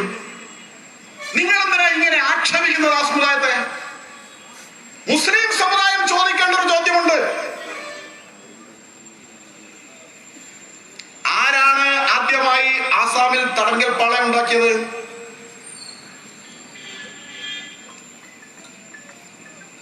ലോക്സഭയിൽ ഞങ്ങൾ തടങ്കൽ പാളയങ്ങൾ 3 ഉണ്ടാക്കി എന്ന് മറുപടി പറഞ്ഞാണ്. അങ്ങനെ പറഞ്ഞ ആളെ നിങ്ങൾക്ക് ഇഷ്ടമാണല്ലേ? ഞാൻ ആളെ പേര് പറയുന്നില്ല, പക്ഷെ അയാളുടെ പേരിൽ ഒരു പള്ളി. അതുകൊണ്ട് അയാളോട് ചോദിച്ചൂടെ? അയാളന്ന് കേന്ദ്ര ആഭ്യന്തര സഹമന്ത്രിയായിരുന്നു. അയാൾ വടകരയിൽ MP ആയിരുന്നു. വടകരയിലെ MP ആയിരുന്നു, ആഭ്യന്തര സഹമന്ത്രിയാവും. എന്നിട്ട് ലോകസഭയിൽ കൊടുത്ത മറുപടിയിൽ മുല്ലപ്പള്ളി രാമചന്ദ്രൻ പറഞ്ഞാണ് 2012 ആസാമിൽ അനധികൃത കുടിയേറ്റക്കാരായ ആളുകളെ താമസിപ്പിക്കാൻ വേണ്ടി ഞങ്ങൾ 3 തടങ്കൽ പാളയം ഉണ്ടാക്കിയിട്ടുണ്ട് എന്ന് ലോകസഭയിൽ മറുപടി കൊടുത്തത് മുല്ലപ്പള്ളി രാമചന്ദ്രനാണ്. ഉളുപ്പില്ലാണ്ട് മുല്ലപ്പള്ളി രാമചന്ദ്രൻ ഇപ്പോ അതെല്ലാം വിഴുങ്ങിയിട്ട് ഇപ്പൊ ന്യൂനപക്ഷ രക്ഷക്കായിട്ട് അങ്ങനെ ഇറങ്ങി നടക്കുമ്പോ മുസ്ലിം സഹോദരന്മാരെ നിങ്ങൾ അവരുടെയൊക്കെ കൊങ്ങായിക്ക് പിടിച്ച് ചോദിക്കണ്ടേ, ആരാ ആദ്യം ഈ തടങ്കൽ പാളയം ഉണ്ടാക്കിയത്? അവിടെ ആസാമിലെ ഇപ്പോഴത്തെ ഗവൺമെന്റ് BJP ഗവൺമെന്റ് വന്നതിന് ശേഷം ഒരൊറ്റ തടങ്കൽ പാളയം ഉണ്ടാക്കിയിട്ടില്ല. എല്ലാ തടങ്കൽ പാളയവും അവരുണ്ടാക്കിയാണ്. ഞാൻ കഴിഞ്ഞ ദിവസം സംസാരിച്ച MP പറഞ്ഞു, ഞാൻ അവിടെ പോയിട്ടുണ്ട് ആസാമിൽ. ഞാൻ ചോദിച്ചു ആരാ തടങ്കൽ പാളയം ഉണ്ടാക്കിയത്? അത് UPയുടെ കാലത്താണ്, മുസ്ലിം ലീഗിന്റെ MP ആണെന്നുള്ളത് പാർലമെന്റ് രേഖയാണ്. ഈ ഗവൺമെന്റ് വന്നേരം തടങ്കൽ പാളയം ഉണ്ടാക്കിയിട്ടില്ല. തടങ്കൽ പാളയം എന്ന് പറഞ്ഞാൽ അനധികൃതമായി ഈ രാജ്യത്ത് കുടിയേറി വന്ന, നുഴഞ്ഞു കയറി വന്ന ആളുകളെ പിടിച്ചാൽ പാർപ്പിക്കേണ്ട സ്ഥലത്തെയാണ് തടങ്കൽ പാളയം എന്ന് പറയുന്നത്. ഏത് രാജ്യത്തുണ്ടാവും. അതായത് സാധാരണ ക്രിമിനൽ കുറ്റവാളികളുടെ കൂടെ ഇവരെ പാർപ്പിക്കൂല. ഒന്ന്, ഇവർ വിദേശികളാണ്. രണ്ട്, വേറെ കുറ്റകൃത്യം ഇവരെ ചെയ്യാതെ ഇങ്ങനെ കയറി വന്നു എന്നുള്ള കുറ്റം മാത്രമേ ഉള്ളൂ. അപ്പൊ അവരെ ഈ ക്രിമിനലുകൾ പശ്ചാത്തലമുള്ള ആളുകളുടെ കൂടെ പാർപ്പിക്കില്ല. പിന്നെ അവിടെയും പ്രശ്നമാക്കണ്ട. അവരെ അതുകൊണ്ട് സാമൂഹ്യക്ഷേമ വകുപ്പിന്റെ കീഴിൽ ഭക്ഷണമൊക്കെ കൊടുത്തുകൊണ്ട്, സുരക്ഷ നൽകിക്കൊണ്ട് അവരവിടെ പാർപ്പിക്കും. അങ്ങനെ പാർപ്പിക്കുന്ന തടങ്കൽ പാളയങ്ങളോ ജയിലുകളോ എല്ലാ രാജ്യത്തുണ്ട്. ഗൾഫിൽ പോയ ആളുകൾക്ക് അറിയാലോ, അവിടുന്ന് നിങ്ങളുടെ പാസ്പോർട്ടിന്റെ കാലാവധി കഴിഞ്ഞാൽ നിങ്ങൾക്ക് അവിടെ താമസിക്കാൻ പറ്റുമോ? ബെന്യാമിന്റെ ആടുജീവിതത്തിൽ പറയുന്നുണ്ടല്ലോ, അങ്ങനെയുള്ള ആളുകൾ ഒരു പാലം ഉണ്ടാകും, ആ പാലത്തിനടുക്ക് പോയി നിൽക്കും. കാരണം ഇങ്ങോട്ട് വരാൻ പൈസ ഇല്ല. ആടെ പോയി അവര് പോലീസുകാർ പിടിച്ചിട്ട് ആടെ കൊണ്ടുപോകും. അപ്പൊ അവര് പ്രതീക്ഷിക്കുന്ന വെച്ചാൽ സർക്കാർ ചെലവിൽ ഇങ്ങോട്ട് കയറ്റിവിടും, എന്നാ ഇങ്ങോട്ട് ഫ്രീ ആയിട്ട് വരാം. അപ്പൊ അവരവിടെ പോയിട്ട് അറസ്റ്റ് വരിച്ചിട്ട് അവിടെ 4-5 കൊല്ലം കഴിഞ്ഞാൽ എന്താ ഈ UAE-യിലെയും മുസ്ലിം രാജ്യങ്ങളിലെയും ഗവൺമെന്റുകൾ ചെയ്യാ, രാജാക്കന്മാർ ചെയ്യാ, അവരേതെങ്കിലും രാജാവിന്റെ പിറന്നാളിനോ അല്ലെങ്കിൽ എന്തെങ്കിലും വിശേഷ ദിവസത്തിലോ ഇവർക്കെല്ലാം ഒരു പൊതുമാപ്പ് പ്രഖ്യാപിക്കും. അങ്ങനെ അവിടുത്തെ പൗരത്വമില്ലാതെ അനധികൃതമായി അവിടെ കഴിയുന്ന ആളുകളെ ആ പൊതുമാപ്പിന്റെ അടിസ്ഥാനത്തിൽ ഇങ്ങോട്ടേക്ക് കയറ്റിവിടും. അപ്പൊ നമ്മളിവിടുത്തെ മുസ്ലിംമാരെല്ലാം പറയും, അവിടുത്തെ മുസ്ലിം മതത്തിൽപ്പെട്ട ഭരണാധികാരികൾ ദയാനിധികളാണ് കേട്ടോ, അവർക്ക് പൊതുമാപ്പ് നൽകിയിരിക്കുകയാണ് കേട്ടോ, അവര് ഭയങ്കരന്മാരാണ് കേട്ടോ എന്നൊക്കെ ഇങ്ങനെ പ്രസംഗിക്കും. അപ്പൊ അവര് തടങ്കൽ പാളയത്തിലുള്ള ആളെ കയറ്റിവിട്ടാൽ അത് കാരുണ്യം, അത് പൊതുമാപ്പ്. ഇന്ത്യയിൽ ഇങ്ങനെ നുഴഞ്ഞു കയറിയ ആളുകളെ പാർപ്പിക്കാൻ വേണ്ടി തടങ്കൽ പാളയം ഉണ്ടാക്കിയാലും അത് മതേതരത്വത്തിന്റെ തകർച്ച, അത് മുസ്ലിം പീഡനം, അത് ന്യൂനപക്ഷ പീഡനം, അത് ഹിന്ദു ഫാസിസം. ഇതെന്തിനായ? എന്നാൽ ആരുണ്ടാക്കി? രാജീവ് ഗാന്ധിയുമായി ഉണ്ടാക്കിയ കരാറിന്റെ അടിസ്ഥാനത്തിൽ. ഈ ഗവൺമെന്റിന് ഒരു ഉത്തരവാദിത്വമില്ലേ? ആരാ കരാറുണ്ടാക്കിയത്? ആസാം പ്രക്ഷോഭകാരികളുമായി ആരാണ് കരാറുണ്ടാക്കിയത്? ഈ പൗരത്വ ബില്ലിന്റെ പേര് ജാഥക്ക് പോകുന്ന ഹിന്ദുക്കളെ തെറി പറയുന്ന ഹിന്ദു ഫാസിസ്റ്റ് എന്ന് പറയുന്ന, ഹിന്ദു വീട്ടിൽ കയറാൻ പാടില്ല എന്ന് പറഞ്ഞ ആളുകൾ, വീട്ടിൽ കയറാൻ പാടില്ല എന്ന് വെച്ച ബോർഡ് നിങ്ങളൊരു കാര്യം ചെയ്യണം കേട്ടോ, ആ ബോർഡ് നിങ്ങൾ പീഡിയന്റെ മുമ്പിൽ ഒന്ന് തൂക്കിക്കളാം. ഹിന്ദുക്കൾക്ക് സാധനം കൊടുക്കൂല, അതാ നല്ലത്. ധൈര്യമുള്ള തൂക്ക്, ധൈര്യമുള്ള തൂക്ക്. നിങ്ങൾ പീഡിയന്റെ മുമ്പിൽ ഒരു ബോർഡ് തൂക്ക്, ഹിന്ദുക്കൾക്ക് ഇടുന്ന സാധനം തരൂല. ധൈര്യമുണ്ടോ? ധൈര്യമുണ്ടോ തൂക്ക്? എന്താ വിചാരിച്ചത്? അത്രയും പക ഈ ഹിന്ദു സമൂഹത്തോട് കാണിക്കാൻ എന്ത് തെറ്റാണ് ചെയ്തത്? രാജ്യം ഒരു നിയമം ഉണ്ടാക്കിയത്. രാജ്യം അനധികൃതമായി കുടിയേറുന്ന ആളുകൾക്ക് കുടിയേറാൻ പാടില്ല എന്ന് പറഞ്ഞിട്ട് ലോകത്തെ എല്ലാ രാജ്യങ്ങളും ഉണ്ടാക്കുന്ന ഒരു നിയമം ഇവിടെ ഇന്ത്യ രാജ്യം ഉണ്ടാക്കിയതോ? എന്താ ചെയ്ത തെറ്റ്? നേരത്തെ ഇവിടെ പറഞ്ഞതുപോലെ നമ്മുടെ രാജ്യത്തെ ഈ 130 കോടി പൗരന്മാരെയും ബാധിക്കുന്ന ഒന്ന് ഈ നിയമത്തിൽ ഒരു വരിയെങ്കിലും, ഒരക്ഷരെങ്കിലും, ഒരു കഷണം ചില്ലെങ്കിലും ഈ നിയമത്തിലുണ്ടെങ്കിൽ ഞങ്ങൾ ഈ പറയുന്ന പിൻവലിക്കാം. ഇവിടുത്തെ മുസ്ലിമിനെ ബാധിക്കുന്നതാണോ? ഇവിടുത്തെ ജമാഅത്തുകാരനെ ബാധിക്കുന്നതാണോ? ഇവിടുത്തെ മുജാഹിദിനെ ബാധിക്കുന്നതാണോ? ഇവിടുത്തെ സുന്നീനെ ബാധിക്കുന്നതാണോ?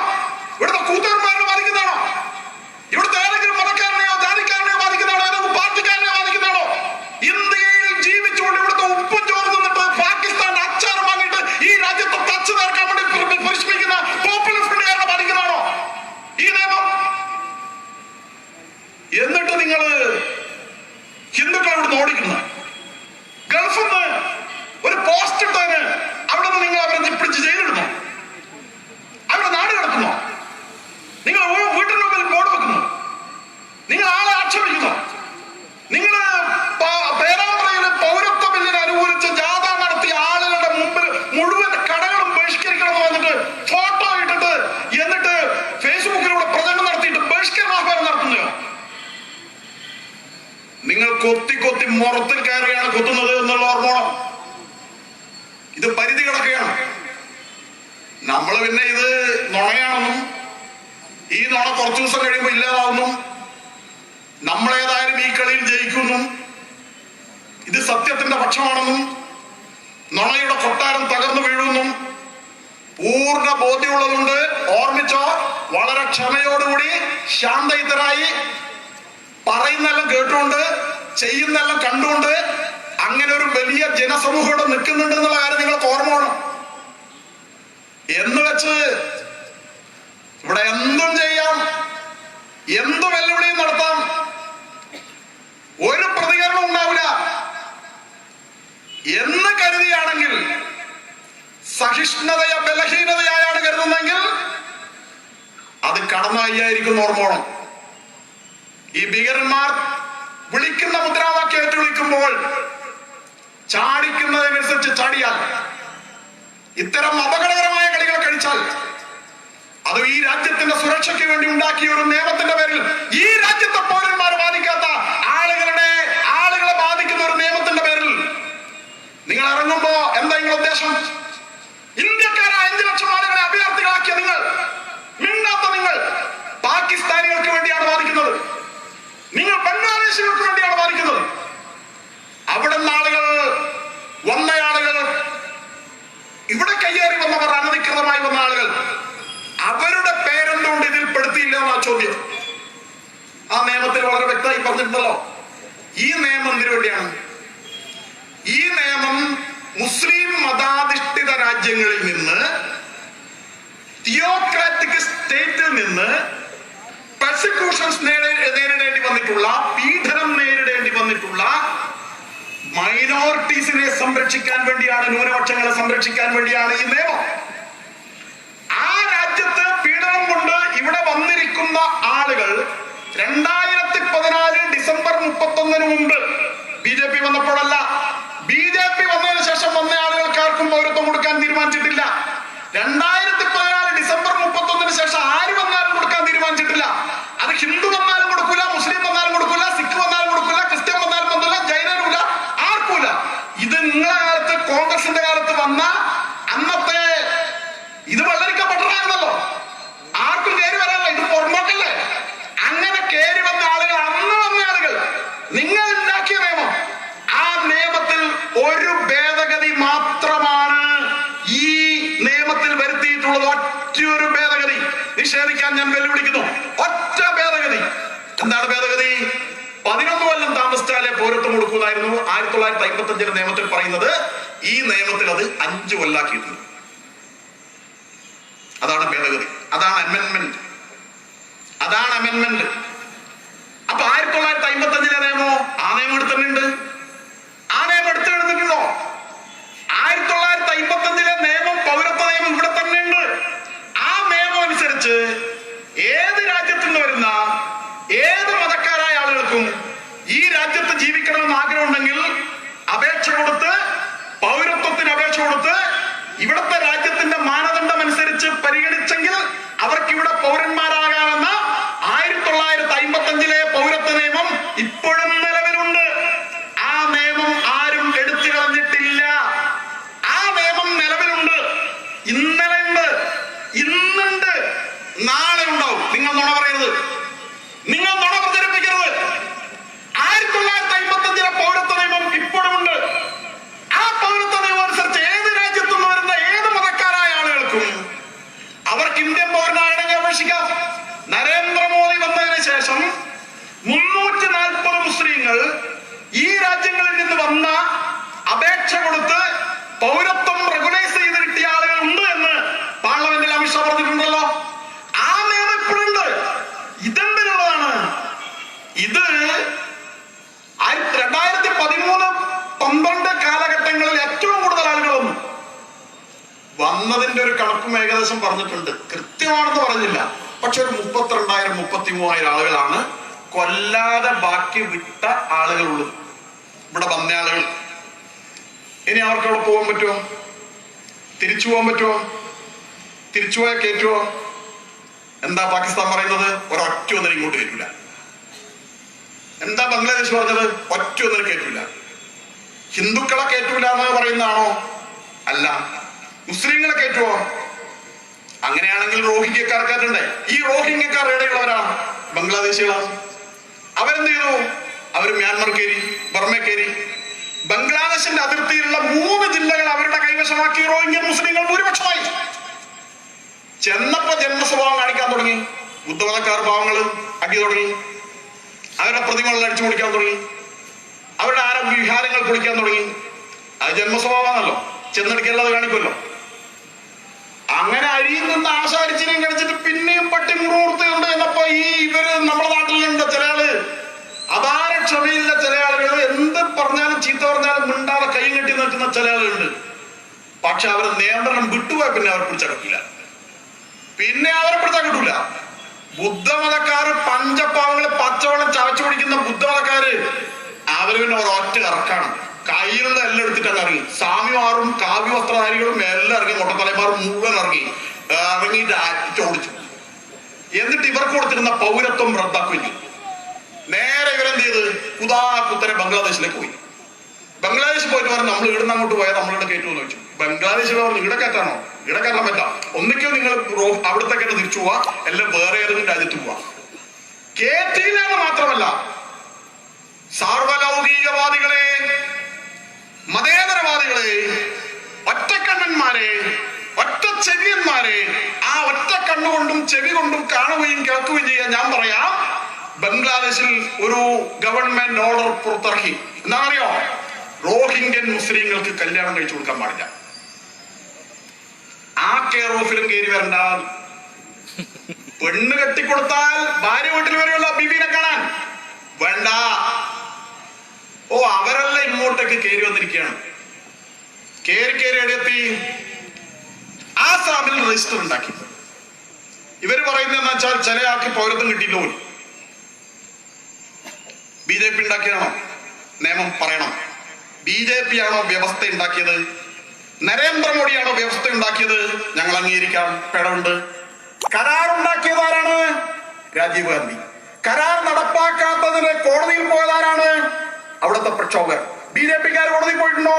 പോയിട്ടില്ല. സംഘപരിവാരത്തിൽ ആരെങ്കിലും പോയിട്ടുണ്ടോ? ആരും പോയിട്ടില്ല. സുപ്രീം കോടതി എന്താണ് പറഞ്ഞത്? കരാർ പാലിക്കണം, അനധികൃത കുടിയേറ്റക്കാരെ പുറത്താക്കണം. വോട്ടർ പട്ടികയിൽ 40 ലക്ഷം ആളുകളുണ്ട്, അവരെ പുറത്താക്കണം.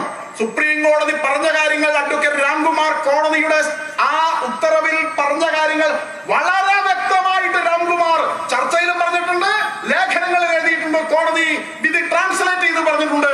കോടതി പറയാണ് 4 ജില്ല നിങ്ങൾ ബംഗ്ലാദേശികൾ കൊടുത്തു, ആസാമിനെ മുഴുവൻ കൊടുക്കാനാണ് ഉദ്ദേശിക്കുന്നത്.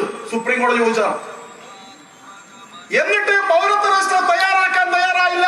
രാജീവ് ഗാന്ധി കൊടുത്ത ഉറപ്പ് പാലിക്കാൻ തയ്യാറായില്ല. ആസാമിന് കൊടുത്ത ഉറപ്പ് പാലിക്കാൻ തയ്യാറായില്ല. അവിടുത്തെ ഹിലേശ്വർ സൈക്യ മന്ത്രിസഭ ഉൾപ്പെടെയുള്ള കോൺഗ്രസ് ഗവൺമെന്റുകൾ, കേന്ദ്ര ഗവൺമെന്റ്. അവസാനം സുപ്രീം കോടതി 25,000 രൂപ കേന്ദ്ര ഗവൺമെന്റ് പിഴയിട്ടു, പൗരത്വ രജിസ്റ്റർ തയ്യാറാക്കാത്തതുകൊണ്ട്. എങ്ങനെയാണ് പൗരത്വത്തെ നിർണ്ണയിക്കേണ്ടെന്നുള്ള വ്യവസ്ഥ സുപ്രീം കോടതി അവർക്ക് കൊടുത്തു. നിങ്ങൾ നുണ പറയരുത്, നിങ്ങൾ നുണ പറയരുത്. നരേന്ദ്രമോദിയല്ല ആ പൗരത്വ രജിസ്റ്ററിന്റെ വ്യവസ്ഥ ഉണ്ടാക്കിയത്, സുപ്രീം കോടതിയാണ്. സുപ്രീം കോടതി അതിന് ആധാരമാക്കിയത് എന്താണ്? നിങ്ങളുടെ നെഹ്റു ഗവൺമെന്റ് ഉണ്ടാക്കിയ 1955 പൗരത്വ നിയമത്തിലെ വ്യവസ്ഥ മാത്രമാണ് അതിന്റെ ബേസായ അടിസ്ഥാനമായി ഉണ്ടാക്കിയത്. ജനങ്ങളെ ഭിന്നിപ്പിക്കരുത്, തമ്മിലടുപ്പിക്കരുത്, നുണ പറയരുത്. ഇപ്പോ ഡൽഹിയിലുള്ള കേന്ദ്ര ഗവൺമെന്റിന് ഇതിനൊരു പങ്കുമില്ല. സുപ്രീം കോടതിയാണ് വ്യവസ്ഥ ഉണ്ടാക്കിയത്. പിന്നെ നിങ്ങൾ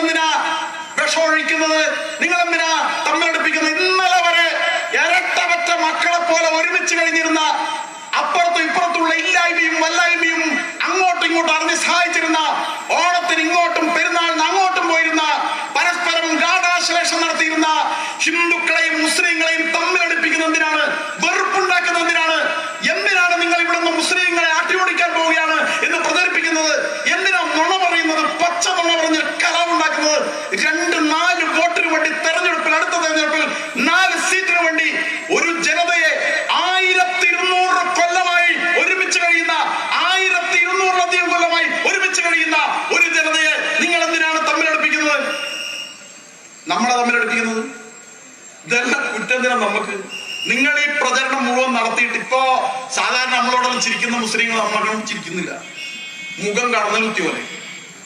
നമ്മളെന്തോ അവരെന്തോ കാര്യമായി അവരുടെ സ്വത്തോ ഇതൊക്കെ എന്തോ കട്ടുകൊണ്ടോ ഇതോന്നോ.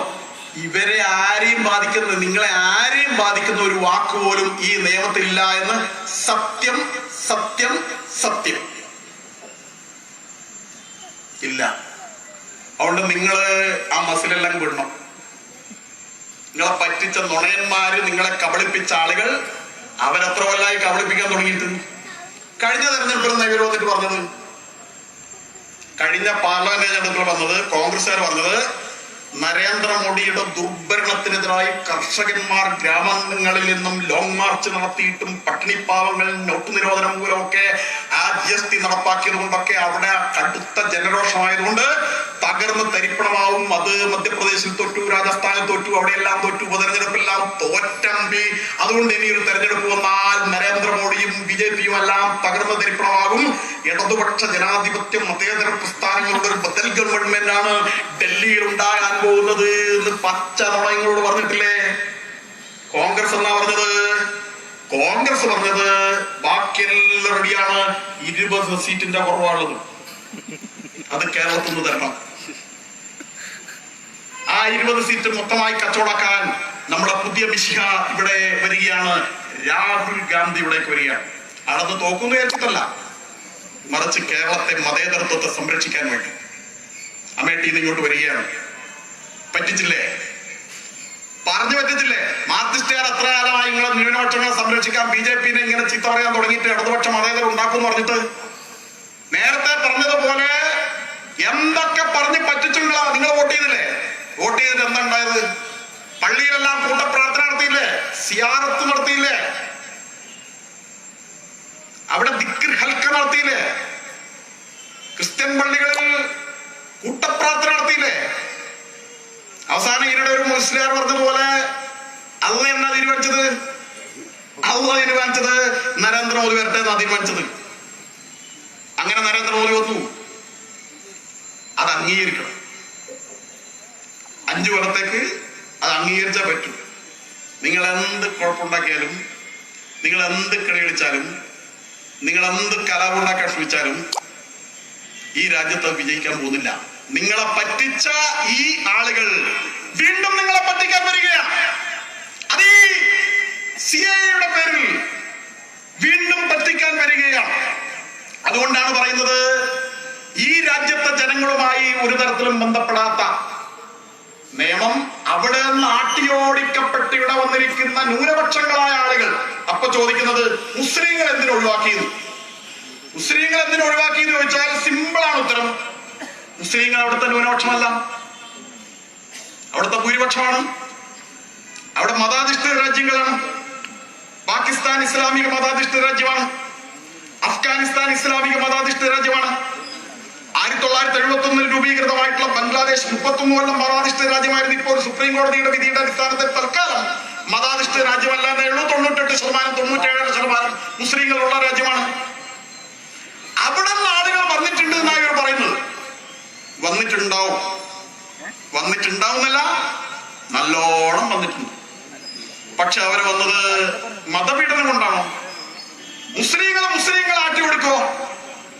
മുസ്ലിങ്ങളെ മതത്തിന്റെ പേരിൽ ആട്ടി ഓടിക്കോ? അങ്ങനെയാണെങ്കിൽ എന്ത് മത നിങ്ങള്? അതൊന്ന് മത, ആ മതം ഉപേക്ഷിക്കും.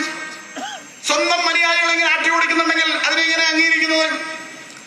അപ്പൊ ഇവര് പറയുന്നത് അഹമ്മദിയ ആളുണ്ടല്ലോ, അതേത് തീയനാ?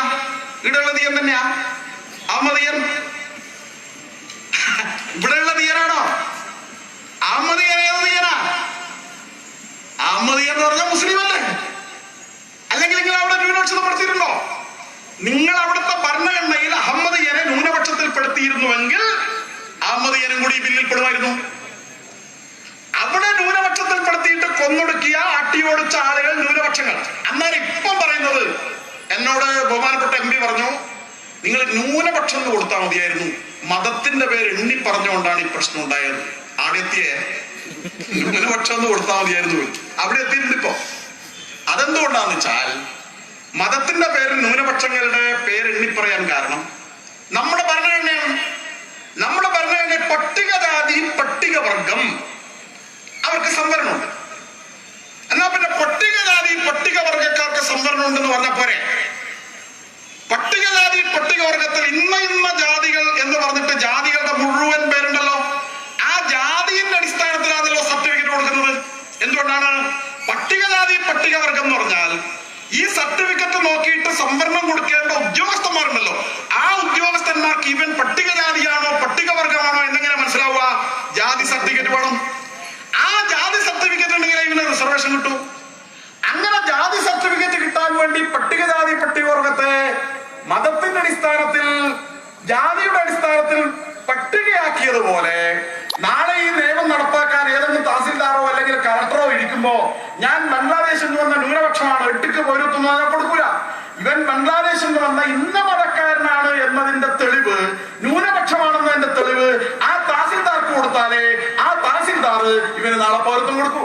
അത് ഏത് നിയമമാണെങ്കിലും ആരെ ഉദ്ദേശിച്ചാണോ അവരെ കുറിച്ച് ക്ലിയർ ഡെഫിനിഷൻ ആ നിയമത്തിൽ ഉണ്ടാകണം. അതുകൊണ്ടാണ് മതത്തിന്റെ പേര് പറഞ്ഞത്.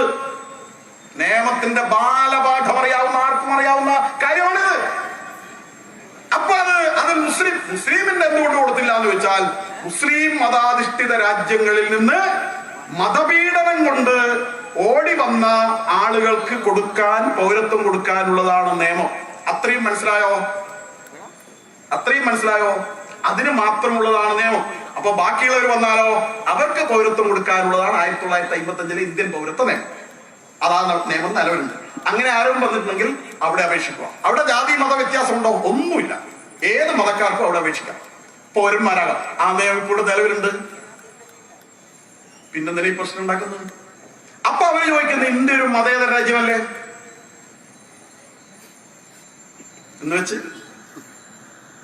എന്ന് വെച്ച് ലോകത്തിലുള്ള എല്ലാ അലവലാളികളെയും ഏടെ സീറ്റില്ലാത്തവരെയും ഏടെ കയറ്റാത്തവരെയും കയറ്റേണ്ട ഒരു സ്ഥലമാണ് ഈ രാജ്യം എന്നാണോ? അങ്ങനെയാണ് നിങ്ങൾ പറയുന്നതെങ്കിൽ നിങ്ങൾ ആദ്യം ചെയ്യേണ്ടത്, മോദി പറഞ്ഞു 2 കാര്യങ്ങൾ നിങ്ങൾ ചെയ്യണം. ഒന്ന്, 1955 പൗരത്വ നിയമം ഞങ്ങൾ ഇനി അധികാരത്തിൽ റദ്ദാക്കും നിങ്ങൾ പറയാൻ ധൈര്യമുണ്ടോ? 2, ഞങ്ങൾ അധികാരത്തിൽ വന്ന പാകിസ്ഥാനിൽ നിന്നും ബംഗ്ലാദേശിൽ നിന്നും വന്ന ആളുകൾക്കെല്ലാം പൗരത്വം കൊടുക്കുമെന്ന് പറയാൻ നിങ്ങൾ തയ്യാറുണ്ടോ? മോദി വളരെ സിമ്പിളായി ചോദ്യം ചോദിച്ചു. നിങ്ങൾ ആരും മിണ്ടിയിട്ടില്ലല്ലോ. അത് ചോദിച്ചപ്പോ പിന്നെ അണ്ണാക്കിൽ പുണ്ണാക്ക് പോയിരിക്കുന്നു. അതിനെന്താ മറുപടി ഇല്ലാത്തത്? അപ്പൊ ഈ അലാക്ക് മുഴുവൻ ഉണ്ടാക്കി വെക്കുക, എന്നിട്ട് ഇതിൻ്റെതായ ദോഷങ്ങൾ മുഴുവനും ഇപ്പൊ അധികാരത്തിൽ വന്ന ആളുകളുടെ തലയിലിടുക എന്ന് പറയുന്നത് അതെന്തൊരു ന്യായമാണ്? അതാണ് മനസ്സിലാവാത്തത്. നിങ്ങളാണ് ഇത് മുഴുവൻ ഇവിടെ ഉണ്ടാക്കി വെച്ചത്. നിങ്ങളുടെ കാലത്താണ് ഇതെല്ലാം കയറി ഇങ്ങോട്ട് വന്നത്. എന്നാ പിന്നെ അവിടെ തടയുള്ളായിരുന്നോ? മോദി വന്നതിന് ശേഷമുള്ള ആളുകൾ ഈ ബില്ലിൽ ഉൾപ്പെടുത്തിയിട്ടുള്ള അതിന് മുമ്പിലുള്ളതാണ്. 2014 ഡിസംബർ 31 മുമ്പുള്ളതാണ്. അതുപോലെ പൗരത്വ നിയമം നിങ്ങൾ ഉണ്ടാക്കിയാണ്, ആസാം കരാർ നിങ്ങൾ ഉണ്ടാക്കിയാണ്, വ്യവസ്ഥ അതിന്റെ അടിസ്ഥാനത്തിൽ ഉണ്ടാക്കിയാണ്. ഇതെല്ലാം ഉണ്ടാക്കിയ ആളുകൾ പിന്നെന്തിനാണ് ഈ ഗവൺമെന്റ് ഇങ്ങനെ പറയുന്നത്? അപ്പൊ അവർ പറയുന്നത് നമ്മുടെ രാജ്യം എല്ലാവരും ഒരുപോലെ കാണുന്ന മതമല്ലേ, ഒരുപോലെ കാണണ്ടേ എന്നാണ്. ഒരുപോലെ കാണണ്ടേ എന്ന് ചോദിച്ചാൽ ഒരു ചോദ്യമുണ്ട്. നമ്മളെ ബംഗ്ലാദേശിൽ നിന്ന് ഒരു ദിവസം ഒരു മുയൽ ഓടി ഇങ്ങോട്ട് വന്നു. നമ്മൾ അതിർത്തിയും കടന്നിട്ട് ഇങ്ങോട്ട് ഓടി വന്നപ്പോൾ ഒരു വീട്ടിന്റെ മുറ്റത്ത് വന്നിട്ട് പറഞ്ഞു, മൃഗങ്ങൾ സംസാരിക്കുന്ന കാലമാണെന്ന് വിചാരിക്കുക. മുയൽ പറഞ്ഞു, എന്നെ ഒന്ന് രക്ഷിക്കണം, എന്നെ പിടിക്കാൻ വേണ്ടി എന്റെ പിറകെ ഒരു കടുവ വരുന്നുണ്ട്. അപ്പൊ വീട്ടുകാരൻ പറഞ്ഞു, നോക്കാൻ നീ ഇങ്ങോട്ട് മാറിയിരിക്കുക എന്ന് പറയുമ്പോഴത്തേക്ക് കടുവ മുറ്റത്തെത്തി. കടുവ ഓടി വന്നിട്ട് പറഞ്ഞു, എന്നെയും രക്ഷിക്കണം, എനിക്കും പൗരത്വം തരണം. കടുവ അത് മാത്രമല്ല പറയുന്നത്, നേരത്തെ ഓടി വന്ന് നിങ്ങൾ ഇപ്പോൾ അപ്പുറം മാറ്റി നിർത്തിയിരിക്കുന്ന ആ മുയല് എന്റെ ഇരയാണ്, എന്റെ ഭക്ഷണമാണ്, അതിനെ എനിക്ക് വിട്ടുതരണം, അതിനെ എനിക്ക് തിന്നണം എന്ന്. മുയലും കടുവയും കാട്ടിൽ 2 മൃഗങ്ങളാണ്, തുല്യതയാണ്. പക്ഷെ മുയലോടി വന്നിട്ട് മുയലിനെ രക്ഷിക്കാൻ വേണ്ടി നോക്കുമ്പോ മുയലിന്റെ പിറകെ ഓടി വന്ന് അതിനെ തിന്നാൻ വരുന്ന കടുവക്കും പൗരത്വം കൊടുക്കണം, കടുവക്കും കൊടുക്കണം അതേ പരിഗണന എന്ന് പറഞ്ഞാൽ നടക്കില്ല എന്ന് മാത്രമാണ് മലയാളത്തിൽ പറയാനുള്ളത്. അത് നടക്കുന്ന ഒരു കാലമുണ്ടായിരുന്നു, നടന്ന ഒരു കാലമുണ്ടായിരുന്നു. ആ കാലത്തിന് ശേഷം ഗംഗാനദിയിലൂടെ കുറെ വെള്ളം ഒഴുകിപ്പോയി. നമ്മളെ നീർവേലി പുഴയിലൂടെയും കുറെ വെള്ളം ഒഴുകിപ്പോയി. വളപട്ടണം പുഴയിലൂടെയും കുറെ വെള്ളം ഒഴുകിപ്പോയി. അതിലൂടെ ഒരുപാട് കപടമതേതരത്വവും ഒഴുകിപ്പോയി. മുസ്ലിങ്ങളെ വോട്ടിനു വേണ്ടി പീഡിപ്പിച്ച രാഷ്ട്രീയ കോമരങ്ങളുടെ കോലങ്ങളും ഒരുപാട് ഒഴുകിപ്പോയി. ഇപ്പൊ തന്റേടമുള്ള രാജ്യത്തെ ഒന്നായി കാണാൻ കഴിയുന്ന ഒരു ഗവൺമെന്റ്, മതത്തിന്റെ അടിസ്ഥാനത്തിൽ ചിന്തിക്കാത്ത ഒരു ഗവൺമെന്റാണ് ഇപ്പൊ അധികാരത്തിൽ വന്നിരിക്കുന്നത് എന്ന് മാത്രമാണ് അതിൽ പറയാനുള്ളത്. അതുകൊണ്ട് നിങ്ങളിപ്പോ ഉദ്ദേശിക്കുന്നത് ഇങ്ങനെയാണെങ്കിൽ പച്ചക്ക് തന്നെ പറഞ്ഞേക്കാം, നിങ്ങള് 3%, 8% ഉണ്ടായിരുന്നത് 15-16%, 3 കോടിയുള്ളത് 20 കോടിയായി. അതങ്ങനെ കൂട്ടിക്കൂട്ടി ഇങ്ങനെ വരിക. എന്നിട്ട് അതിന് തികയുന്നില്ലെങ്കിൽ അപ്പുറത്തുനിന്ന് വായ്പ ഇങ്ങോട്ട് മേടിക്കുക. എന്നിട്ട് ബംഗ്ലാദേശിൽ നിന്നും പാകിസ്ഥാനിൽ നിന്നും അഫ്ഗാനിസ്ഥാൻ ഇപ്പൊ ഓൾറെഡി മുസ്ലിം രാജ്യമായതുകൊണ്ട് ആടെ ഭീഷണി ഒന്നും ഉള്ളതുകൊണ്ട് ആടെയുള്ള കുറെ ചവറുകളെയും അക്രമകാരികളെയും ഭീകരന്മാരായ ആളുകളെയും അൽക്കോയിദക്കാരെയെല്ലാം ഇങ്ങോട്ട് കൊണ്ടുവന്നിട്ട് അവർക്ക് റേഷൻ കാർഡും കൊടുത്ത് അവർക്ക് പൗരത്വം കൊടുത്തിട്ട് അങ്ങനെ വർദ്ധിപ്പിച്ചിട്ട് അങ്ങനെ പാകിസ്ഥാനിലും ബംഗ്ലാദേശിലും കളിച്ച കളി അവിടെ ഹിന്ദുക്കളെ കൊന്നതുപോലെ ആദ്യം ഹിന്ദുക്കളെ കൊന്ന് ആദ്യം മാർക്സിസ്റ്റുകാരെ കൊന്ന് അവരാണല്ലോ അടുത്തുണ്ടാവുക. പിന്നെ കോൺഗ്രസ്സുകാരെ കൊന്ന് അവരാണല്ലോ കുറച്ചും കൂടി അടുത്തുണ്ടാവുക. RSSകാരും BJP ഒക്കെ കുറച്ചും കൂടി ദൂരെ ഉണ്ടാവുക എന്നുള്ളത് ഒറ്റ വീട്ടിൽ കിട്ടണമെന്നില്ല. അതുകൊണ്ട് അവരെയും കൂടി കൊന്ന് ക്രിസ്ത്യാനികളെയും കൊന്നിട്ട് എന്നിട്ട് ഇത് പാകിസ്ഥാനെയും ബംഗ്ലാദേശിനെയും അഫ്ഗാനിസ്ഥാനും പോലെ ഒരു മതാധിഷ്ഠിത രാജ്യമാക്കിയിട്ട് കാശ്മീരിലൊക്കെ ആട്ടിയോടിച്ചതുപോലെ ആട്ടിയോടിക്കാനാണെങ്കിൽ അതിന് വെച്ച വെള്ളം വാങ്ങി വെക്കുന്നതാണ് നല്ലത് എന്നാണ് മലയാളത്തിൽ പറയാനുള്ളത്. നടക്കൂല, നടക്കുന്ന ഒരു കാലം ഉണ്ടായിരുന്നു. അതിനുവേണ്ടിയാണ് ഈ ഇറക്കമെങ്കിൽ, അതിനുവേണ്ടിയാണ് നിങ്ങളെ ഇറക്കമെങ്കിൽ ആ ഇറക്കം നടക്കാൻ പോകുന്നില്ല എന്ന് തന്നെയാണ് പറയാനുള്ളത്.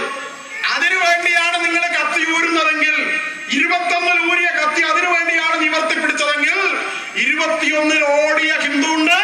21 നിങ്ങൾ ചങ്കുവെട്ടി എന്ന് ഇപ്പോഴുള്ള നാഷണൽ ഹൈവേയിലുള്ള ചങ്കുവെട്ടി കവലയില്ലേ, അവിടെ കൊണ്ടുപോയി 100 കണക്കിന് ഹിന്ദുക്കളെ കൊണ്ടുപോയി ചങ്കുവെട്ടുമ്പോ ഒരൊറ്റ ഹിന്ദു പോലും പ്രതികരിക്കാനില്ലാതിരുന്ന ആ കാലം, തുവ്വൂർ കിണറിൽ 100 കണക്കിന് ഹിന്ദുക്കളെ കൊന്നൊടുക്കിയ കാലം, ആ കാലത്തൊക്കെ ചെയ്തിരുന്നത് പോലെ ചെയ്യാമെന്നാണെങ്കിൽ 1921 കഥ പറയുകയാണെങ്കിൽ ഒറ്റ കാര്യം പറയാണ്, 1925 ഈ രാജ്യത്ത് വേറൊരു ചരിത്രം ഉണ്ടായിട്ടുണ്ട്.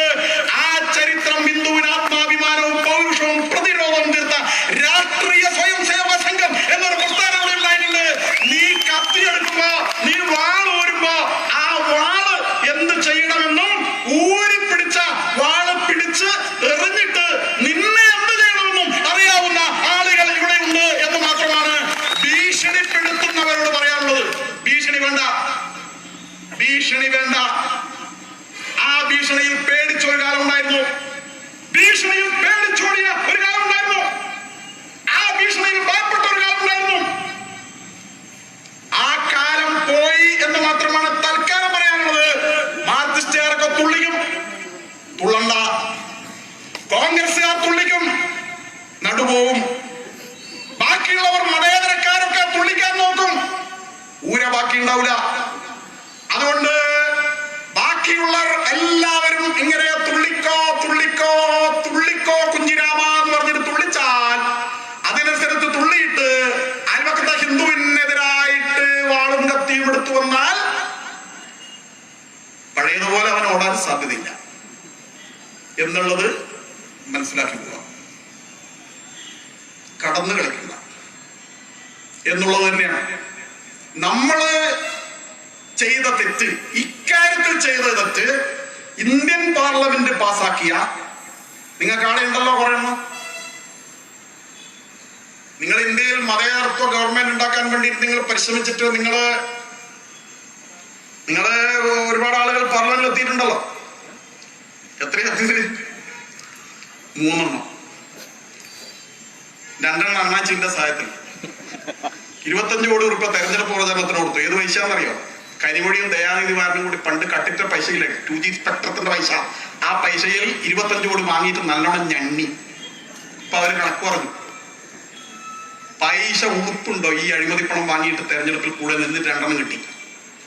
പിന്നെ 1 നമ്മളെ ആലപ്പുഴയിൽ നിന്ന് കിട്ടി. അതെങ്ങനെ കിട്ടിയെന്ന് എല്ലാവർക്കും അറിയാം.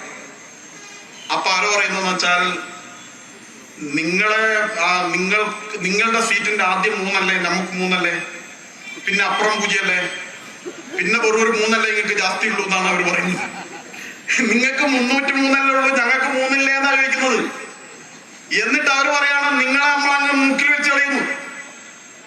ഇത് ഓർഡർ ഇറങ്ങിയിട്ട് പാർലമെന്റിന്റെ ഓർഡർ പൊളിച്ചിട്ട് അറിഞ്ഞൊന്നല്ല. നിങ്ങൾ നടത്തിയ എല്ലാ നുണപ്രചരണങ്ങളെയും, നിങ്ങൾ നടത്തിയ പ്രചണ്ഡമായ സർവപ്രചരണങ്ങളെയും മറികടന്നിട്ട് ഈ രാജ്യം കൊടുത്ത ജനവിധിയാണ്, പ്രകടനപത്രികയാണ്. അത് അംഗീകരിച്ചിട്ടാണ്, അത് നടപ്പാക്കലാണ്. നിങ്ങളെ പോലെ പ്രകടനപത്രിക എന്ന് പറഞ്ഞാൽ മദ്യത്തിന്റെ വ്യാപനം തടയും. KPSC എഴുതാം നമ്മുടെ നാടിന്റെ ഏറ്റവും വലിയ പ്രശ്നം മദ്യപാനമാണ് എന്നൊക്കെ പറയും. പൂട്ടിയ ബാറ് കംപ്ലീറ്റ് തുറക്കും. ആകെ ഒരു ആശ്വാസം 1-ാം തീയതി മര്യാദയ്ക്ക് നടക്കുന്നു, ആളെ മുട്ടിയിട്ട് നിറച്ചിടാണ്ട്. ഇപ്പൊ 1-ാം തീയതി തുറന്നു. മദ്യത്തിന്റെ വ്യാപനം തടയുകയാണ്, പുതിയ പുതിയ ബാറുകൾ അനുവദിക്കുകയാണ്. ഇതുപോലെ നമ്മൾ ചെയ്യണമെന്ന, ഇതുപോലെ ചെയ്യുന്നവരാണ് ഇപ്പൊ കേന്ദ്രത്തിലുള്ളതെന്ന. ഇതുപോലെയാണല്ലോ നിങ്ങളുടെ ഭരണം, ഇതുപോലെയാണല്ലോ നിങ്ങളുടെ പ്രകടന പത്രിക, ജനങ്ങളെ പറ്റിക്കുന്ന പ്രകടന പത്രിക. അതുപോലെയല്ല ഈ പ്രകടന പത്രിക ജനങ്ങൾക്ക് മുമ്പാകെ അവതരിപ്പിച്ചിട്ട് അംഗീകാരം വാങ്ങിയതാണ്. ഒറ്റ കാര്യേ ഇപ്പൊ ചെയ്തിട്ടുള്ളൂ. ആ ചെയ്തതെന്താണെന്ന് വെച്ചാൽ അത് അവിടെ നിന്ന് ഒരു രക്ഷയില്ലാതെ വന്ന കുറെ ആൾക്ക് പൗരത്വം കൊടുത്തിട്ടുണ്ട്. തെറ്റാണോ? നിങ്ങളെന്നാ പറയുന്നത് അത് റദ്ദാക്കണം. അതായത് ഹിന്ദുക്കളെ കയറ്റാൻ പാടില്ല, ക്രിസ്ത്യാനിനെ കയറ്റാൻ പാടില്ല, സിഖുകാരനെ കയറ്റാൻ പാടില്ല. അവരെന്ത് ചെയ്യണം? അവരങ്ങോട്ട് തിരിച്ചുവിടണം. എന്നിട്ട് എന്ത് ചെയ്യണം? അതിനെയും കൂടി കൊല്ലണം. എന്നിട്ട് ഇങ്ങനെ കണ്ടിടുന്ന് കൈമുട്ടിച്ചിരിക്കണം അല്ലേ? അതിനെ സമ്മതിക്കണം അല്ലേ? അത് പറ്റൂല എന്നേ ഈ ഗവൺമെന്റ് പറഞ്ഞിട്ടുള്ളൂ. അതിലെന്താ തെറ്റെന്താണ്? അവർക്ക് പൗരത്വം കൊടുക്കണമെന്ന് മാത്രമേ പറഞ്ഞിട്ടുള്ളൂ. അപ്പൊ അതുകൊണ്ട് ഈ രീതിയിലുള്ള സമീപനവുമായി, വർഗീയ വിഭജനവുമായി, ഇനിയിപ്പോ പറയുന്നത് പൗരത്വ രജിസ്റ്ററിന്റെ കാര്യമാണ്. അമിത്ഷാ അത് നടപ്പാക്കുമെന്ന് പറഞ്ഞിട്ടില്ലേ? പറഞ്ഞിട്ടുണ്ട്, പ്രകടനപത്രിക പറഞ്ഞിട്ടുണ്ട്, അത് സുപ്രീം കോടതി പറഞ്ഞിട്ടുണ്ട്. അപ്പൊ ആസാമിലേക്കാണോ അവർ വന്നത്, ഇന്ത്യയിലേക്കാണോ വന്നത്? ആസാമിലെ പൗരത്വ രജിസ്റ്റർ ഉണ്ടാക്കിയപ്പോ ആസാമെന്ന് നേരെ ബംഗാൾ കടന്നാല്, ബംഗാളൊന്നും കിടക്കുന്നില്ല, നേരെ ഇങ്ങോട്ട് വരുത്താം. കുത്തനെ ട്രെയിൻ കയറുക, കേരളത്തിൽ വരാം. ഇവിടെ ഒരു പ്രശ്നമില്ല എന്നാ പറഞ്ഞിരിക്കുന്നത്. ഇവിടെ ഒരു പ്രശ്നമില്ല, എല്ലാരും ഇങ്ങോട്ട് വന്നാന്നാ പറഞ്ഞിരിക്കുന്നത്. എല്ലാവർക്കും റേഷൻ കാർഡ് തരാന്നാ ഇപ്പൊ പറഞ്ഞിരിക്കുന്നത്. എല്ലാവർക്കും റേഷൻ കാർഡ് തരാം. അത് മമത ഇവിടെ നടപ്പാക്കിയിട്ടുണ്ട്. അവിടെ നേരത്തെ ജ്യോതി ബാസുവിന്റെ കാലം മുതൽ നടപ്പാക്കിയിട്ടുണ്ട്. അവരെല്ലാം വോട്ടർ പട്ടിക കയറ്റിയിട്ടുണ്ട്. കോൺഗ്രസ്സുകാർ ആസാമിൽ നടപ്പാക്കിയിട്ടുണ്ട്. അതാണ് ആസാമിലെ പ്രക്ഷോഭത്തിന്റെ കാരണം. ഇവര് വരുത്ത ആസാമിലെ പ്രക്ഷോഭത്തിന്റെ കാരണം ഇവർക്ക് സപ്പോർട്ട് ചെയ്ത പ്രക്ഷോഭം. അവരെന്ന് പറയുന്നത്, അവര് പറയുന്നത് ഇവിടെ ഇതുവരെ കയറിയോ കൊണ്ട് നമ്മൾ മുടിഞ്ഞിട്ടാണല്ലോ, ഇനി ആരെയും കയറ്റണം എന്നേ പറഞ്ഞിട്ടുള്ളൂ. അത്രയേ പറഞ്ഞിട്ടുള്ളൂ. അല്ല നിങ്ങളീ പറയുന്ന പോലെ മുസ്ലിങ്ങളെയും കൂടി കയറ്റണം എന്ന് പറഞ്ഞിട്ടില്ല ആസാമിൽ പ്രക്ഷോഭം ഉണ്ടായത് എന്നുള്ളത് അവർക്ക് ബോധ്യപ്പെട്ടപ്പോൾ അവർ അന്നേരം തന്നെ സമരം നടത്തിയിട്ടുണ്ട്. അപ്പൊ പ്രശ്നം എന്താണ്? അങ്ങനെ വന്നാൽ, നമ്മുടെ രാജ്യത്ത് വന്നാൽ, അനധികൃതമായി ഈ രാജ്യത്ത് കോടിക്കണക്കിന് ആളുകൾ നുഴഞ്ഞു കയറി വന്നിട്ടുണ്ട്. അവരെന്തിനു വന്നെയാണ്? അവര് വന്നത് നമ്മളെ പണി, നമ്മളെ ജോലി, നമ്മളെ സമ്പത്ത്, നമ്മളെ വെള്ളം, നമ്മുടെ മണ്ണ്, നമ്മുടെ ആകാശം, നമ്മുടെ വനം, ഇന്ത്യൻ പൗരന്മാർക്ക് അവകാശപ്പെട്ടത് മുഴുവനും കവർന്നെടുക്കാൻ വേണ്ടി വന്ന കൊള്ളക്കാരാണ്. അവർ അനധികൃതമായി വന്നവരാണ്. ആ അനധികൃതമായി വന്നവരെന്താ ഒരു രാജ്യം ചെയ്യാം? അനധികൃതമായി വന്ന ആളുകളെ അവരെ ഒന്നുകിൽ അവർക്ക് പൗരത്വം കൊടുക്കും, അല്ലെങ്കിൽ അവരെ തടങ്കൽ പാളയത്തിൽ പാർപ്പിക്കും, അല്ലെങ്കിൽ അവരെ രാജ്യത്ത് പുറത്താക്കും. മറ്റ് രാജ്യങ്ങളെല്ലാം ചെയ്യുന്ന കാര്യങ്ങളാണ് ഞാൻ പറഞ്ഞത്. ബാക്കി എല്ലാ കാര്യങ്ങളും ചെയ്യുന്ന കാര്യങ്ങളാണ്. കൽഭൂഷൺ യാദവിനോട് പാകിസ്ഥാൻ ചെയ്ത വധശിക്ഷയാണ്. നമ്മൾ അങ്ങനെ ചെയ്യില്ല. അപ്പൊ അതുകൊണ്ട് ഒരു പൗരത്വ രജിസ്റ്റർ നമ്മുടെ രാജ്യത്ത് ആവശ്യമാണ്. ഈ രാജ്യത്തെ പൗരന്മാരെല്ലാമാണ്. എടോ വീട് വന്നിട്ട് ഒരു ദിവസം വന്നിട്ട് നമ്മളെ വീട്ടിൽ വന്നിട്ട് അവിടെയുള്ള ഒരു പെൺകുട്ടീനെ ബലാത്സംഗം ചെയ്തിട്ട് കൊന്നിട്ട് ഉണങ്ങും. ഒരു പോലീസ് സ്റ്റേഷനിൽ കേസ് രജിസ്റ്റർ ചെയ്യാൻ പറ്റുമോ? അത് നേരെ കടന്നു പോയി. ഈ രാജ്യത്ത് ഇത്തരം ഗുരുതരമായ സുരക്ഷാ പ്രശ്നങ്ങൾ ഉണ്ടാക്കിയിട്ട് എത്ര എണ്ണം പോകുന്നുണ്ട്? അപ്പൊ നമ്മുടെ രാജ്യത്തുള്ള ആളാരാണ്, ഇവിടെ അല്ലാത്ത ആരാണ്, കയറി വന്ന ആളുകൾ ആരാണ് എന്നൊരു രാജ്യത്തിന് ഒരു കണക്ക് വേണ്ടേ? അങ്ങനെ ഒരു കണക്ക് ഈ രാജ്യത്ത് ഉണ്ടാകണം. അങ്ങനെ ഒരു കണക്കുണ്ടാവുമ്പോ ഈ രാജ്യത്ത് ജീവിക്കുന്ന ഈ രാജ്യത്തെ പൗരന്മാരായ ആരെയെങ്കിലും അത് ബാധിക്കോ? ഒരു തരത്തിലും ബാധിക്കില്ല. കാവമ്പടി എന്ന് പറഞ്ഞ സ്ഥലത്ത് ഒരു കല്യാണത്തിന് പോയപ്പോ എന്നോട് അവിടുത്തെ മുസ്ലിം സമുദായത്തിൽപ്പെട്ട ആളുടെ ഒരു കല്യാണത്തിന് പോയപ്പോൾ അവിടുത്തെ പ്രായമുള്ള ആളുകൾ അതിന് പറഞ്ഞു, നമ്മളെ അച്ഛൻ്റെ കൂടെ പണ്ട് കോൺഗ്രസിലും സോഷ്യലിസ്റ്റ് പാർട്ടിയിലും പ്രവർത്തിച്ച പ്രായമുള്ള ആളുകളാണ്, നമ്മളോട് നല്ല പരിചയമുള്ളതാണ്. അവർ ചോദിക്കുക, എല്ലപ്പം നമ്മൾ ഈ വയസ്സുകാലത്ത് നമ്മളൊന്നും ചെയ്യാം. ഞാൻ ചെന്ന വർഷം അന്നേരം പറഞ്ഞു, നമ്മളെല്ലാം ഇടുന്ന് പുറത്താക്കും പോലും. ഞാൻ ചോദിച്ചു, എന്തിനാ പുറത്താക്കുന്നത്? അല്ല, നമ്മളെ ഉപ്പാന്റെ രേഖ കാണിക്കണം പോലും. അപ്പൊ ഞാൻ പറഞ്ഞു, നിങ്ങൾ ഉപ്പാന്റെ രേഖ കാണിക്കണ്ടെങ്കിൽ ഞാൻ അച്ഛന്റെ രേഖ ഞാനും കാണിക്കണ്ടേ? നമ്മൾ തമ്മിലെന്ന വ്യത്യാസം. അന്നേരം പറഞ്ഞു, ഹിന്ദുക്കൾക്ക് ഒരു രേഖയും കാണിക്കേണ്ട പോലും, പിന്നെയോ മുസ്ലിങ്ങൾക്കേ കാണിക്കേണ്ട പോലും. ഞാൻ ചോദിച്ചു, ആരാ പറഞ്ഞത്? ഇന്നലെ പള്ളിയിൽ നിന്ന് ജാഥക്ക് പോകണമെന്ന് പറഞ്ഞിട്ട് ഇതാ പറഞ്ഞത്. ഞാൻ നുണ പറയുന്നല്ല. ഇവിടത്തെ ഒരുപാട് മുസ്ലിം സഹോദരന്മാരെ പറഞ്ഞ് ധരിപ്പിച്ചിരിക്കുന്ന ഈ പച്ച നുണയം, ഇങ്ങനൊരു നുണ പറയാൻ പാടില്ല. ഈ പറയുന്നവരിൽ മതപണ്ഡിതന്മാരുണ്ട്, MP-മാരുണ്ട്, MLA-മാരുണ്ട്, നോബൽ സമ്മാനം കിട്ടിയ നുണയന്മാർ വരെ ഉണ്ട്. ഒറ്റ കണ്ണേ ഉള്ളൂ അവർക്കൊക്കെ, ഒറ്റ ചെവിയേ ഉള്ളൂ, ഒറ്റ കണ്ണേ ഉള്ളൂ. അവരാണ് ഈ പറഞ്ഞ് പഠിപ്പിക്കണം. അപ്പോ ഞാൻ അവരോട് പറഞ്ഞൊരു കാര്യം, നമ്മൾക്ക് അവർക്ക് പറഞ്ഞാൽ മനസ്സിലാകുന്ന ഭാഷയിൽ അവരോട് ഈ കാര്യം പറഞ്ഞപ്പോ ശുദ്ധാത്മാക്കളായ ആളുകൾ സത്യത്തിൽ അവര് ഭയപ്പെട്ടിരുന്നു. അവരോട് ഈ കാര്യങ്ങൾ പറഞ്ഞപ്പോ അവരോട് എന്നോട് മിണ്ടരുത്, ഇറങ്ങിപ്പോണം, പൗരത്വ ബില്ല് എന്ന് പറഞ്ഞാൽ ഇത് ഏറ്റവും വലിയ തിന്മയാണെന്നൊന്നും പറഞ്ഞിട്ടില്ല. അവരോട് മനസ്സിലാകുന്ന ഭാഷയിൽ അവരോട് ഞാൻ ഈ കാര്യങ്ങൾ പറഞ്ഞപ്പോ അവർക്ക് ഇത്രയേ ഉള്ളൂ എന്ന് ചോദിച്ചു. ഞാൻ പറഞ്ഞു, ഇത്രയേ ഉള്ളൂ. അഥവാ ഈ രാജ്യത്ത് ജനിച്ച ഈ പൗരന്മാരായ നിങ്ങളെ ഇടന്ന് ഏതെങ്കിലും രാജ്യത്തേക്ക് ബസ് കയറ്റി കൊണ്ടുപോകുന്നുണ്ടെങ്കിൽ ആ ബസ്സിലെ മുമ്പിലത്തെ സീറ്റിൽ ഞാനും കയറിയിരിക്കും എന്ന് ഞാൻ അവരോട് പറഞ്ഞു. ഇത് വാക്കാണ്. ഈ രാജ്യത്ത് ജനിച്ച ഏതെങ്കിലും ഒരു മുസൽമാനെ, ഈ രാജ്യത്ത് മാതാപിതാക്കൾ ജനിച്ച ഏതെങ്കിലും ഒരു മുസൽമാനെ, അനധികൃതമായി കുടിയേറി വരാത്ത ഏതെങ്കിലും ഒരു മുസൽമാനെ, റേഷൻ കാർഡിൽ പേരും ഐഡന്റി കാർഡുമുള്ള, ആധാർ കാർഡുള്ള, വോട്ടർ പട്ടികയിൽ പേരുള്ള, ഏതെങ്കിലും രേഖയുള്ള, 15 രേഖകളിൽ ഏതെങ്കിലും രേഖയുള്ള, അനധികൃതമായി ഉണ്ടാക്കാത്ത രേഖയുള്ള, സത്യസന്ധമായ രേഖയുള്ള ആരെങ്കിലും ഇവിടുന്ന് പുറത്താക്കാൻ ഒരു ഗവൺമെന്റ് വിചാരിച്ചാലും സാധ്യമല്ല. അത് ഈ രാജ്യത്തിന്റെ ഉറപ്പാണ്, ഈ രാജ്യത്തിന്റെ ഭരണഘടനയുടെ ഉറപ്പാണ്. വെറുതെ തെറ്റിദ്ധരിപ്പിക്കുകയാണ്. അങ്ങനെ നടക്കാൻ പോകുന്നില്ല. അങ്ങനെ ആരെങ്കിലും പുറത്താക്കുന്നുണ്ടെങ്കിൽ അതിന് മതം ഉണ്ടാവില്ല. അങ്ങനെ മതം ഉണ്ടാവുക, മതത്തിന്റെ അടിസ്ഥാനത്തിൽ അങ്ങനെ പുറത്താക്കാൻ പറ്റുമോ? അങ്ങനെ പുറത്താക്കാൻ പറ്റില്ല. അതുകൊണ്ട് ഇത് നുണയാണ്. ഈ നുണയെ നിങ്ങൾ തിരിച്ചറിയണം എന്നുള്ളതാണ്. വർഗീയത ഇവിടെ ഉണ്ടാക്കാൻ ഞാൻ ദീർഘിപ്പിക്കുന്നില്ല. കാര്യങ്ങളെല്ലാം പറഞ്ഞു പോയാൽ ശിവരാത്രിയായി പോകും. അതുകൊണ്ട് 2 ധാര ഇവിടെ ഉണ്ട്. മുസ്ലിം സഹോദരന്മാരോടൊരു അഭ്യർത്ഥന, നിങ്ങൾ എവിടെ നിൽക്കും എന്നുള്ളതാണ് ചോദ്യം. 2 ധാരയുണ്ട്, 2 പദ്ധതിയുണ്ട്, 2 ഭാഗത്തേക്ക് നിങ്ങൾ 2 ചേരിയുണ്ട്. അതിൽ ഏതു ചേരിയിൽ നിൽക്കണം എന്ന് നിങ്ങൾ ശാന്തമായി ആലോചിച്ച് തീരുമാനിക്കുക. ഞാനൊരു ധാരയെ കുറിച്ച് പറയാം. അത് മൗലാന അബ്ദുൽ കലാം ആസാദ് 1940 ഇന്ത്യൻ നാഷണൽ കോൺഗ്രസിന്റെ അധ്യക്ഷനായിരുന്ന മഹാനായ നേതാവ്. അദ്ദേഹം കോൺഗ്രസിന്റെ രാംഗഡ് സമ്മേളനത്തിൽ നടത്തിയ പ്രസംഗം, ആ പ്രസംഗത്തിൽ നോക്കണം, 40-ലാണ്, പാകിസ്ഥാൻ വാദം ഉയർന്ന സമയത്താണ്. അദ്ദേഹം പറയാണ്, 1100 വർഷം നീണ്ടുനിന്ന നമ്മുടെ പൊതുചരിത്രം ഇന്ത്യയെ സമ്പന്നമാക്കിയിരിക്കുന്നു. നമ്മുടെ കൂട്ടായ്മയുടെ മുദ്ര നമ്മുടെ ഭാഷകളിലും, നമ്മുടെ കവിതകളിലും, നമ്മുടെ സംസ്കാരത്തിലും, നമ്മുടെ കലയിലും, നമ്മുടെ ആചാരങ്ങളിലും, നമ്മുടെ ദൈനംദിന ജീവിതത്തിലും ഒക്കെ പതിഞ്ഞു കിടപ്പുണ്ട്. സഹസ്രാബ്ദ ദൈർഘ്യമുള്ള ഈ കൂട്ടായ ജീവിതം നമുക്കൊരു പൊതുദേശീയത പ്രദാനം ചെയ്തിരിക്കുന്നു. ഏതെങ്കിലും ദിവാസ്വപ്നത്തിനോ ഭിന്നിപ്പിക്കാനുള്ള ഏതെങ്കിലും കൃത്രിമ പദ്ധതിക്കോ ഈ ഐക്യം തകർക്കാൻ സാധിക്കില്ല. അദ്ദേഹം തുടരുകയാണ്, വികാര നിർഭരനായി തുടരുകയാണ്. ഒരു മുസൽമാനാണെന്നതിൽ ഞാൻ അഭിമാനിക്കുന്നു. 13 നൂറ്റാണ്ട് പഴക്കമുള്ള അതിന്റെ പാരമ്പര്യം എന്റെ പൈതൃകത്തിന്റെ ഭാഗമാണ്. പക്ഷെ അത് മാത്രമല്ല എന്റെ പൈതൃകം. ഒരു ഇന്ത്യക്കാരൻ എന്നതിൽ കൂടി ഞാൻ അഭിമാനം കൊള്ളുന്നു. ഇന്ത്യൻ ദേശീയ അവിഭാജ്യ ഏകത്തിന്റെ ഭാഗമാണ് ഞാൻ. ഈ മഹത്തായ ഹർമ്മ്യത്തിന് ഞാൻ അനുപേക്ഷനാണ്. ഈ മഹത്തായ ഹർമ്മ്യത്തിന് ഞാൻ അനുപേക്ഷനാണ്. എന്റെ അഭാവത്തിൽ അത് അപൂർണമായിരിക്കും. Rafiq Zakaria, The Struggle Within Islam, page 257, Maulana Abdul കലാമിന്റെ പ്രസംഗമാണ്. അദ്ദേഹം തുടരുകയാണ്.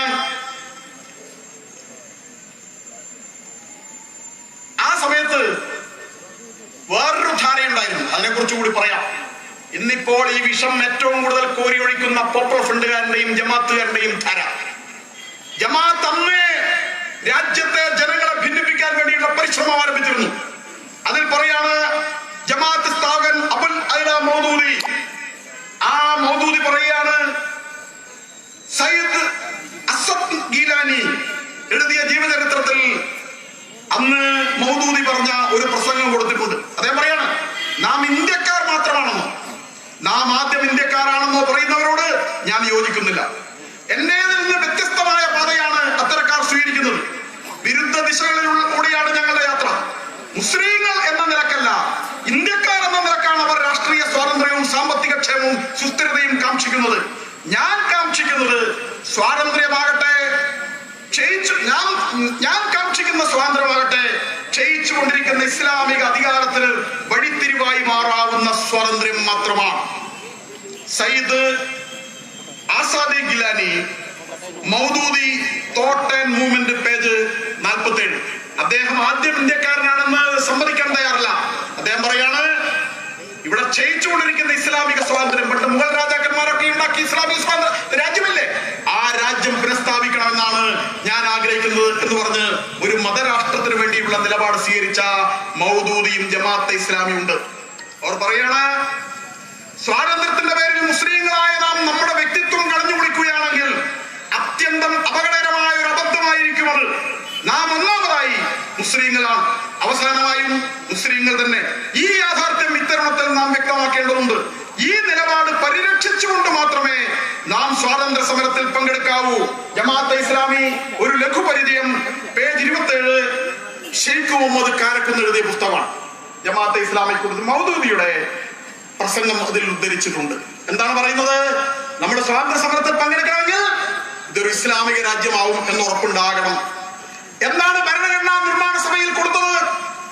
ഭരണഘടനാ നിർമ്മാണ സഭയിൽ അവർ കൊടുത്തിരിക്കുന്നത് ഒന്നുകൂടെ, വൈദേശിക മുഖം വലിച്ചെറിയാനുള്ള ആവേശത്തിൽ ചിലർ ഇന്ത്യൻ ദേശീയതയെ വാരിപ്പുണരുന്ന ചിന്താധാരയുടെ ഭാഗമായി തീർന്നത് എന്നെ അലോസരപ്പെടുത്തുന്നു. മൗദൂദി പറയാം, ഒരു പൊതുപ്രശ്നത്തിന്റെ പേരിൽ മുസ്ലിങ്ങളും ഹിന്ദുക്കളും യോജിക്കുന്നത് ശരിയാണെന്നാണ് അത്തരക്കാർ കരുതുന്നത്. സ്വാതന്ത്ര്യമാണ് പൊതുപ്രശ്നം. ഈ ചിന്താധാരക്കാർ തങ്ങളുടെ ആവേശത്തിമിർപ്പിൽ അന്ധരായിരിക്കുന്നു.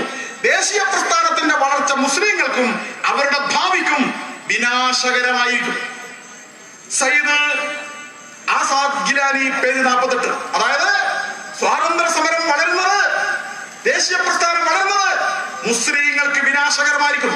ഇപ്പൊ സംഘപരിവാർ വളരുന്നത്, ദേശീയ പ്രസ്ഥാനം വളരുന്നത് മുസ്ലിങ്ങൾക്ക് വിനാശകരമായിരിക്കും എന്ന് പറഞ്ഞത് അന്ന് ജമാഅത്തെ ഇസ്ലാമി പറഞ്ഞത്, മൗദൂദി പറഞ്ഞത് കോൺഗ്രസ് വളരുന്നതും സ്വാതന്ത്ര്യ സമരം ശക്തിപ്പെടുന്നതും മുസ്ലിങ്ങൾക്ക് വിനാശകരമായിരിക്കുമെന്ന്. വീണ്ടും മൗദൂദി, ഇസ്ലാമിക വ്യവസ്ഥയ്ക്ക് കീഴിൽ ഒരു ചപ്രാസിയായി സേവനം ചെയ്യുന്നതാണ്. ഒരാൾ ഇസ്ലാമിക വ്യവസ്ഥയിൽ പ്രസിഡന്റോ പ്രധാനമന്ത്രിയോ ആവുന്നതിനേക്കാൾ അഭിമാനാർഹമായി ഞാൻ മനസ്സിലാക്കുന്നത് ജമാഅത്തെ ഇസ്ലാമി പുറം 18 ഭാഗം 12 ഷെയ്ഖ് മുഹമ്മദ് കാരക്കുന്ന്. കമ്മ്യൂണിസ്റ്റുകാരെ കുറിച്ച് പറഞ്ഞത് കൂടി ഒന്ന് പറയട്ടെ. ജമാഅത്തെ ഇസ്ലാമിക്കാര്